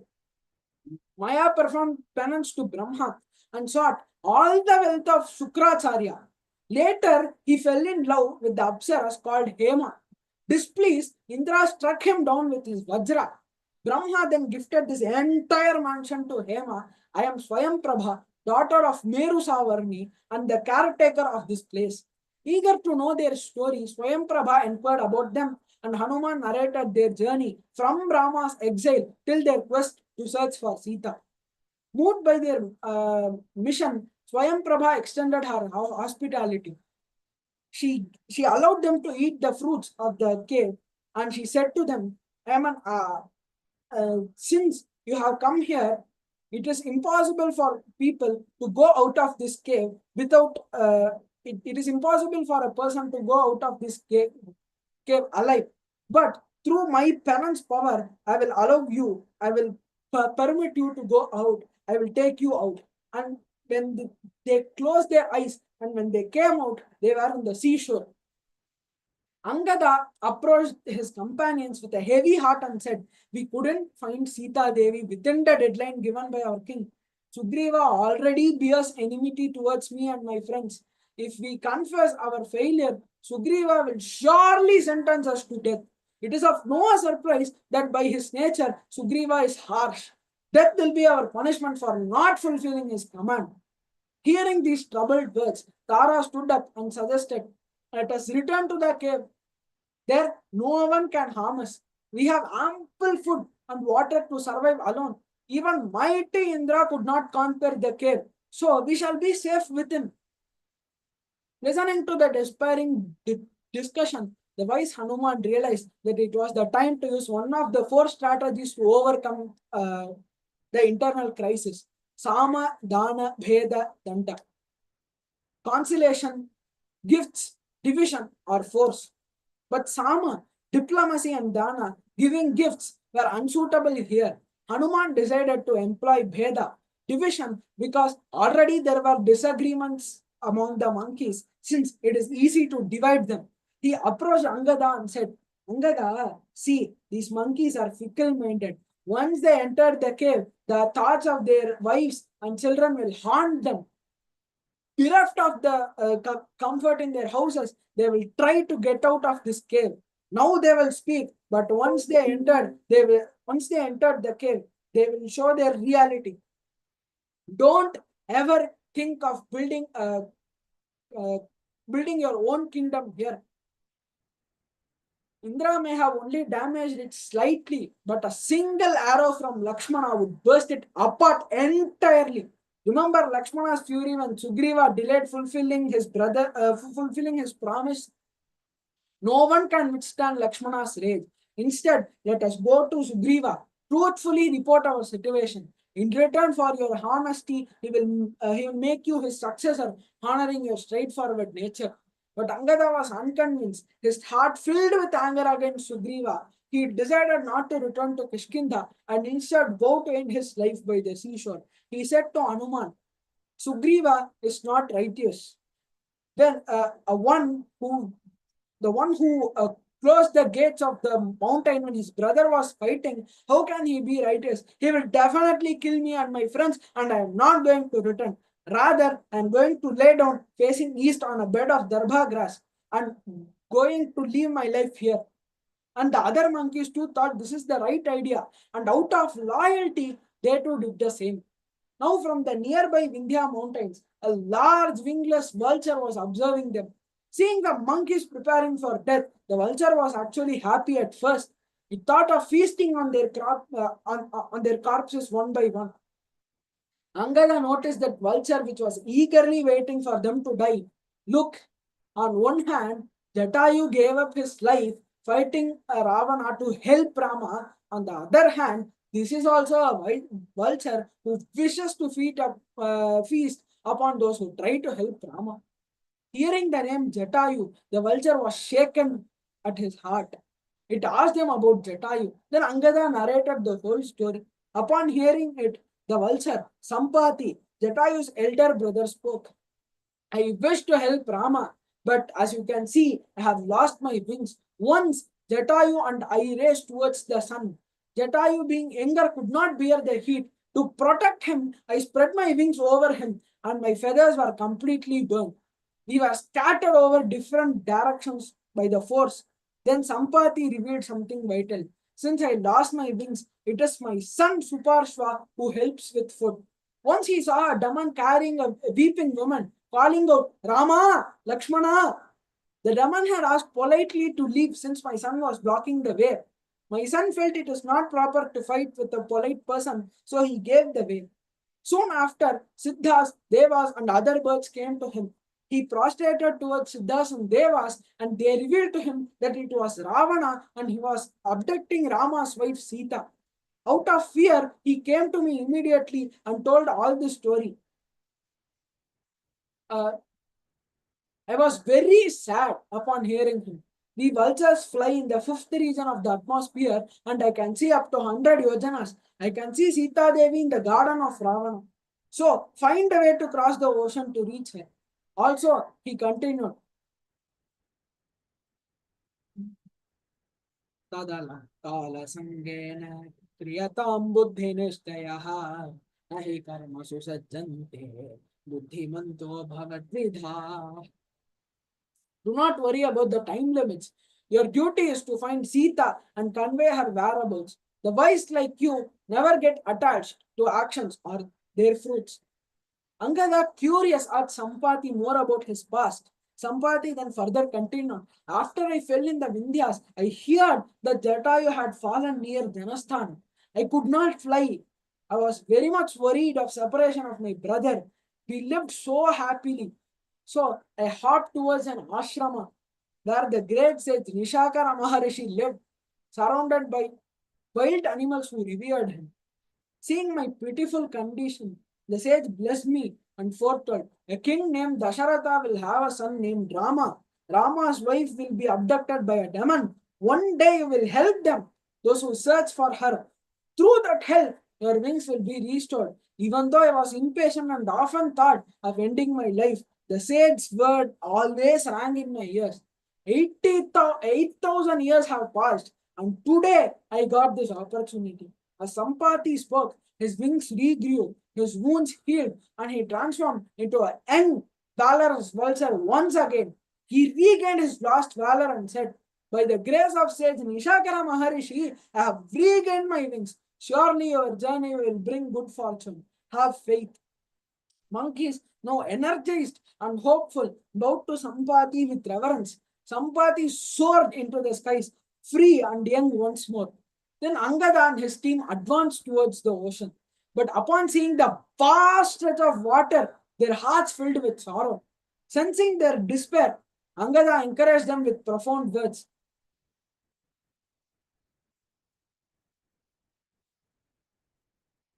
यो यो विषादं प्रजाते विक्रमे पर्युपस्थिते तेजसा तस्य हीनस्य पुरुषार्थो न सिद्ध्यति. If one succumbs to despair when the time demands valor, his brilliance diminishes and he fails in his noble pursuits. And Valmiki praises Angada beautifully. पुण्यस्तां मानरीं सेनां शब्दस्तम्भयितुं भवेत् अन्यत्र वालितनयात् अन्यत्र च हनुमतः. Who else apart from Angada and Hanuman could control and pacify the mighty Vanara army? Such was the remarkable diplomacy and courage of Angada. A council was then formed among the elderly monkeys to discuss who could leap across the ocean. Initially, everyone hesitated, but Angada motivated them again. They began to declare their abilities. Gaja raised his hand and said, I can cross 10 yojanas. Then Gavaksha said, I can cross 20 yojanas. Then Gavaya said, I can cross 30 yojanas. Sarabha said, I can cross 40 yojanas. Gandhamadana said, I can cross 50 yojanas. Mainda said, I can cross 60 yojanas. Vividha said, I can cross 70 yojanas. Sushena said, I can cross 80 yojanas. Now, next it was the turn of Jambavan.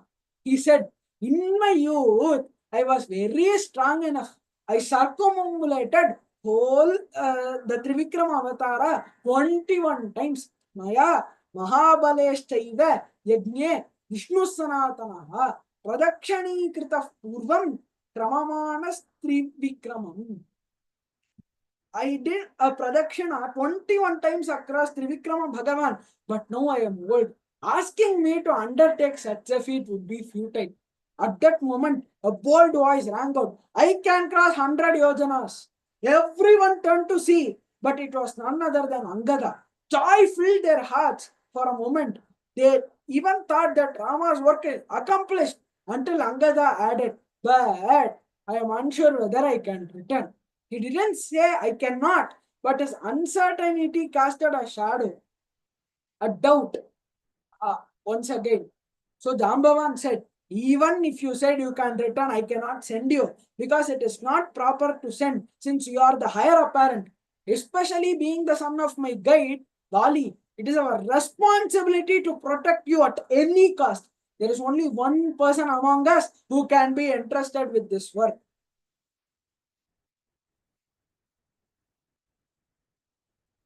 ततः प्रतीतं प्लवतां वरिष्ठम् एकान्तमाश्रयेत्सुपविष्टम् सञ्चोदयामास हरिप्रवीरो हरिप्रवीरं हनुमन्तमेव. At this point, Jambavan approached Hanuman, who was sitting peacefully in isolation, meditating upon Ramachandra Prabhu. He went to Hanuman and began motivating him. Now you might wonder, did Jambavan not already know about Hanuman's greatness? The answer is, of course he did. Then Why so much discussion among the Vanaras? See, not even Sugriva or Vali would deny the words of Jambavan because Jambavan was one of the oldest among the group, and even the king, be it Sugriva or Vali, himself wouldn't contradict Jambavan. How could Angada and other Vanaras dare to deny him? Jambavan's goal was very clear. He wanted the entire army to understand the true greatness of Hanuman. If Hanuman had been nominated without any debate and discussion, the Vanaras would have secretly spoken. If I had been given the chance, I too could have accomplished the task. But now, since since the prowess of each and every Vanara is openly discussed, they all knew that the task now can only be accomplished by Hanuman. Thus, Jambavan addressed Hanuman and inspired him. Hanuman, you are equal to Sugriva in brilliance and to Rama Lakshmana in strength. You are valorous as Garuda himself. In your childhood, you once mistook the sun for a fruit and tried to grab it. You soared 300 yojanas above the sky, but the sun's brightness threw you off. Doubting that you again might attempt to seize the sun, Indra hit you with his thunderbolt. Yet only your jaw was broken, and that got you the name Hanuman, meaning the one with broken jaw. Seeing your hidden potential, Indra granted you a boon that you would die only when you want to. Brahma too gave you a boon. No weapon, not even his Brahmastra could harm you. Hearing Jambavan's inspiring words, Hanuman grew in size, roaring with strength and determination. He declared, I can leap over the ocean. When I leap, all the creatures would follow me due to my force. I can stir the waters of the ocean and tear apart the entire earth.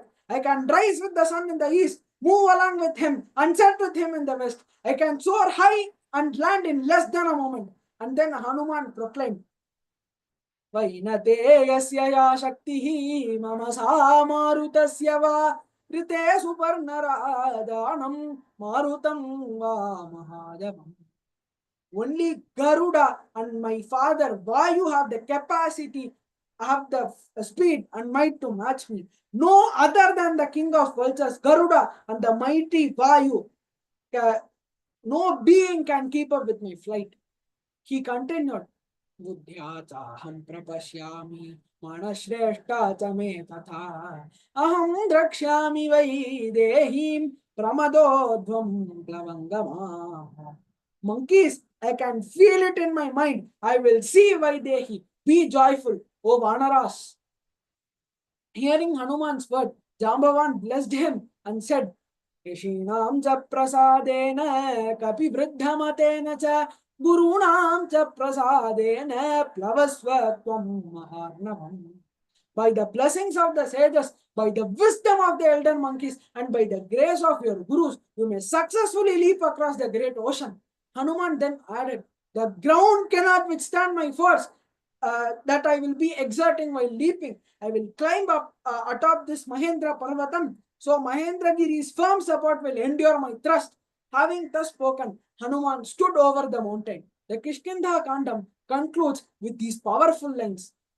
स वेगवान् वेगसमाहितात्मा हरिप्रवीरः परवीरहन्त मनस्समाधाय महानुभावो जगामलङ्कां मनसा मनस्वी.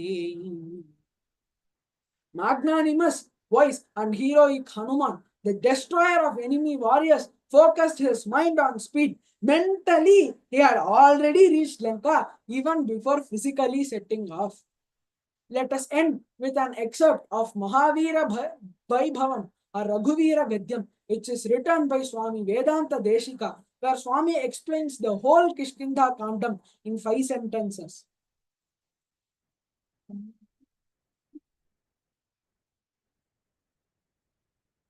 प्रबंधनतनय भावुक भाषित रंजित हृदया तरणिसुत शरणागति परतंत्रीकृत स्वातंत्र्या दृढघटित कैलासकोटि विकट दुन्दुभिकङ्कालकूट दूर विक्षेप दक्ष दक्षिणेतर पादाङ्गुष्ठ दरचलन विश्वस्त सुहृदाशया अति पृथुल बहुविटपि गिरिधरणि विवर युगपदुदय विवृत चित्रपुङ्ख वैचित्र्य विपुल भुज शैलमूल निपिड निपीडित रावण जनक चतुर्दधि विहरण चतुर कपिकुलपति हृदय विशाल शिलातल धारण दारुण शिली मुख. He says, Prabhanjana Tanaya Bhavuka Bhashita Ranjita Hridaya. Rama was so happy to hear Hanuman's words. Tarani Suta Sharanagati Paratantri Krita Swatantriya. Rama, being Parama Purusha, has a quality called independence. Parama Purusha is only independent, and all the beings in this world are dependent on him. But in this case, it looks like Rama had given his Swatantriyam to Sugriva and took his Paratantriyam with himself. Tarani Suta Sharanagati Paratantri Krita Swatantriya. It seems like Rama himself did Sharanagati to Sugriva. दृढघटित कैलासकोटि विकट दुन्दुभि कंकालकूट दूर विक्षेप दक्ष दक्षिणेतर पादाङ्गुष्ठ दरचलन विश्वस्त सुहृदाशया. It says how Rama flung over the heaps of bones of Dundubhi. अति पृथुल बहुविटपि गिरिधरणि विवर युगपदुदय विवृत चित्रपुङ्ख वैचित्र्य. It says how Rama pierced the 7 trees, tore upon the mountain, and how his arrow entered into the earth. Vipula bhuja shaila moola nipida nipidita ravana rana ranaka janaka chaturudadhi viharana chatura kapikula pati hridaya vishala shilatala dharana daruna shili mukha. He says how Rama killed Vali. He explains the prowess of Vali. Once, as we saw an anecdote, here Swami Vedanta Deshika also says an anecdote. Once Ravana came for a fight with Vali. You know what Vali did? It was the time for doing Sandhya Vandanam. So Ravana approached Vali. Vali thought he cannot sacrifice his daily duties for a fight with Ravana. So he folded Ravana, kept him under his armpit, and went to south, west, north, east to do his Sandhya Vandanam. Such was Vali's prowess, and Rama killed Vali with ease. So thus how beautifully Swami Vedanta Deshika explains Kishkindha Kandam in within 5 sentences.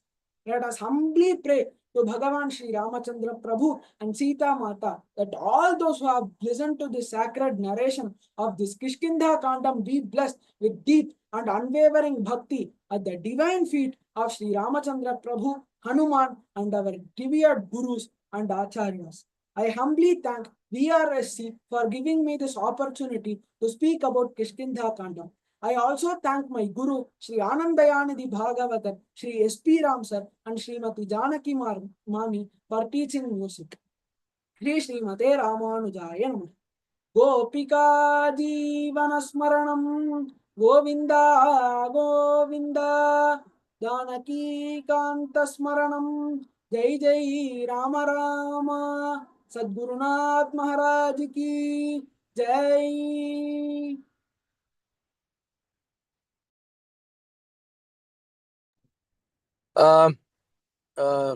Krishna ரொம்ப அழகா சொன்ன கொஞ்சம் brilliant. I mean the flow and the energy, oh, it is so infectious. Yeah.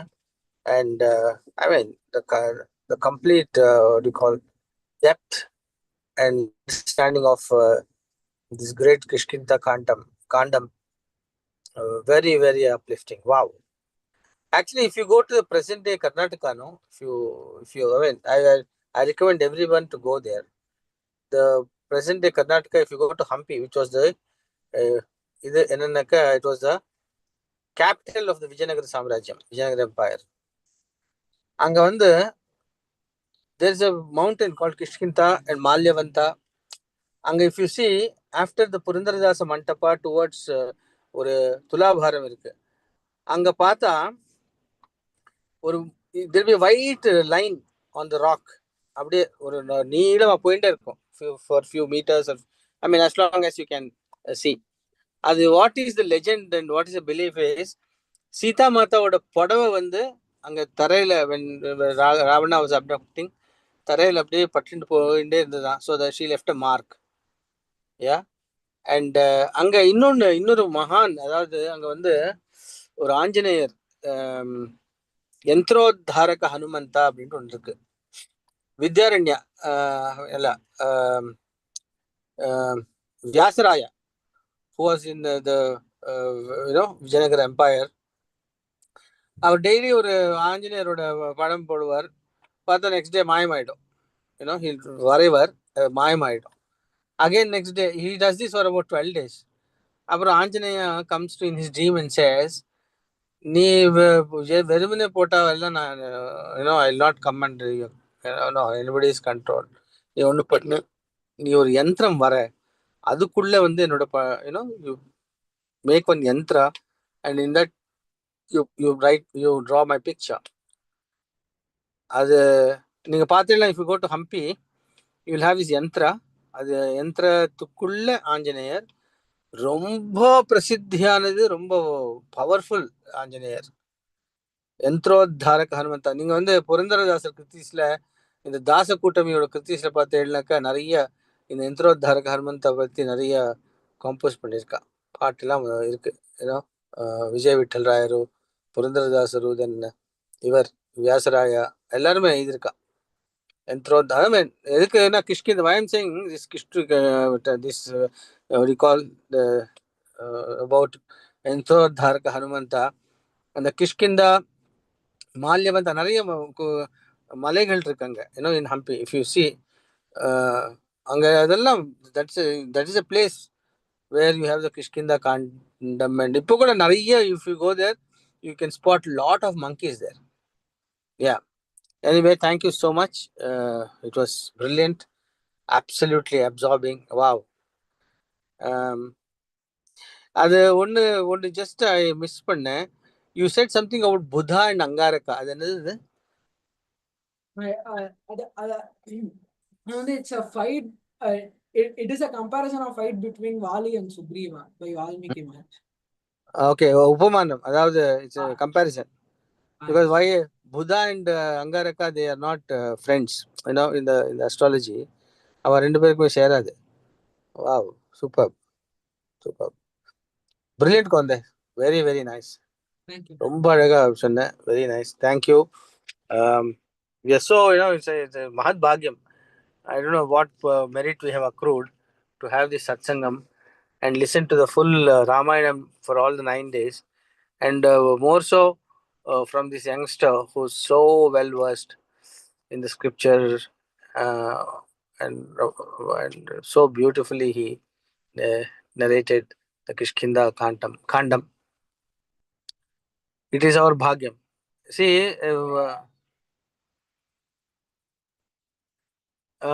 there is like, we are also blessed because when this Kishkinda or anything about Ramayana is the story is told, Ramakatha, Hanuman is there in the Sukshma Rupa. He's been one of, if there are 7 people in the audience, the first eight, the first person is Hanuman. He's listening to the Ramakatha, and how fortunate that we 7, are blessed to be in the company of Anjaneya to listen to the Ramakatha. Wow, thank you so much. ரொம்ப அழகா சொன்ன குழந்தை, ரொம்ப நல்லா இருக்கு. God bless you. இதே மாதிரி நீ நிறைய உபன்யாசம் பண்ணணும். You should go all over the world. I keep telling to all the students of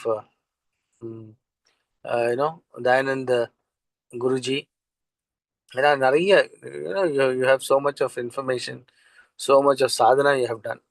So go and spread this word, Ramakatha, Bhagavatam, Srimad Bhagavad Gita, எல்லாமே உங்களுக்கு தெரியும்.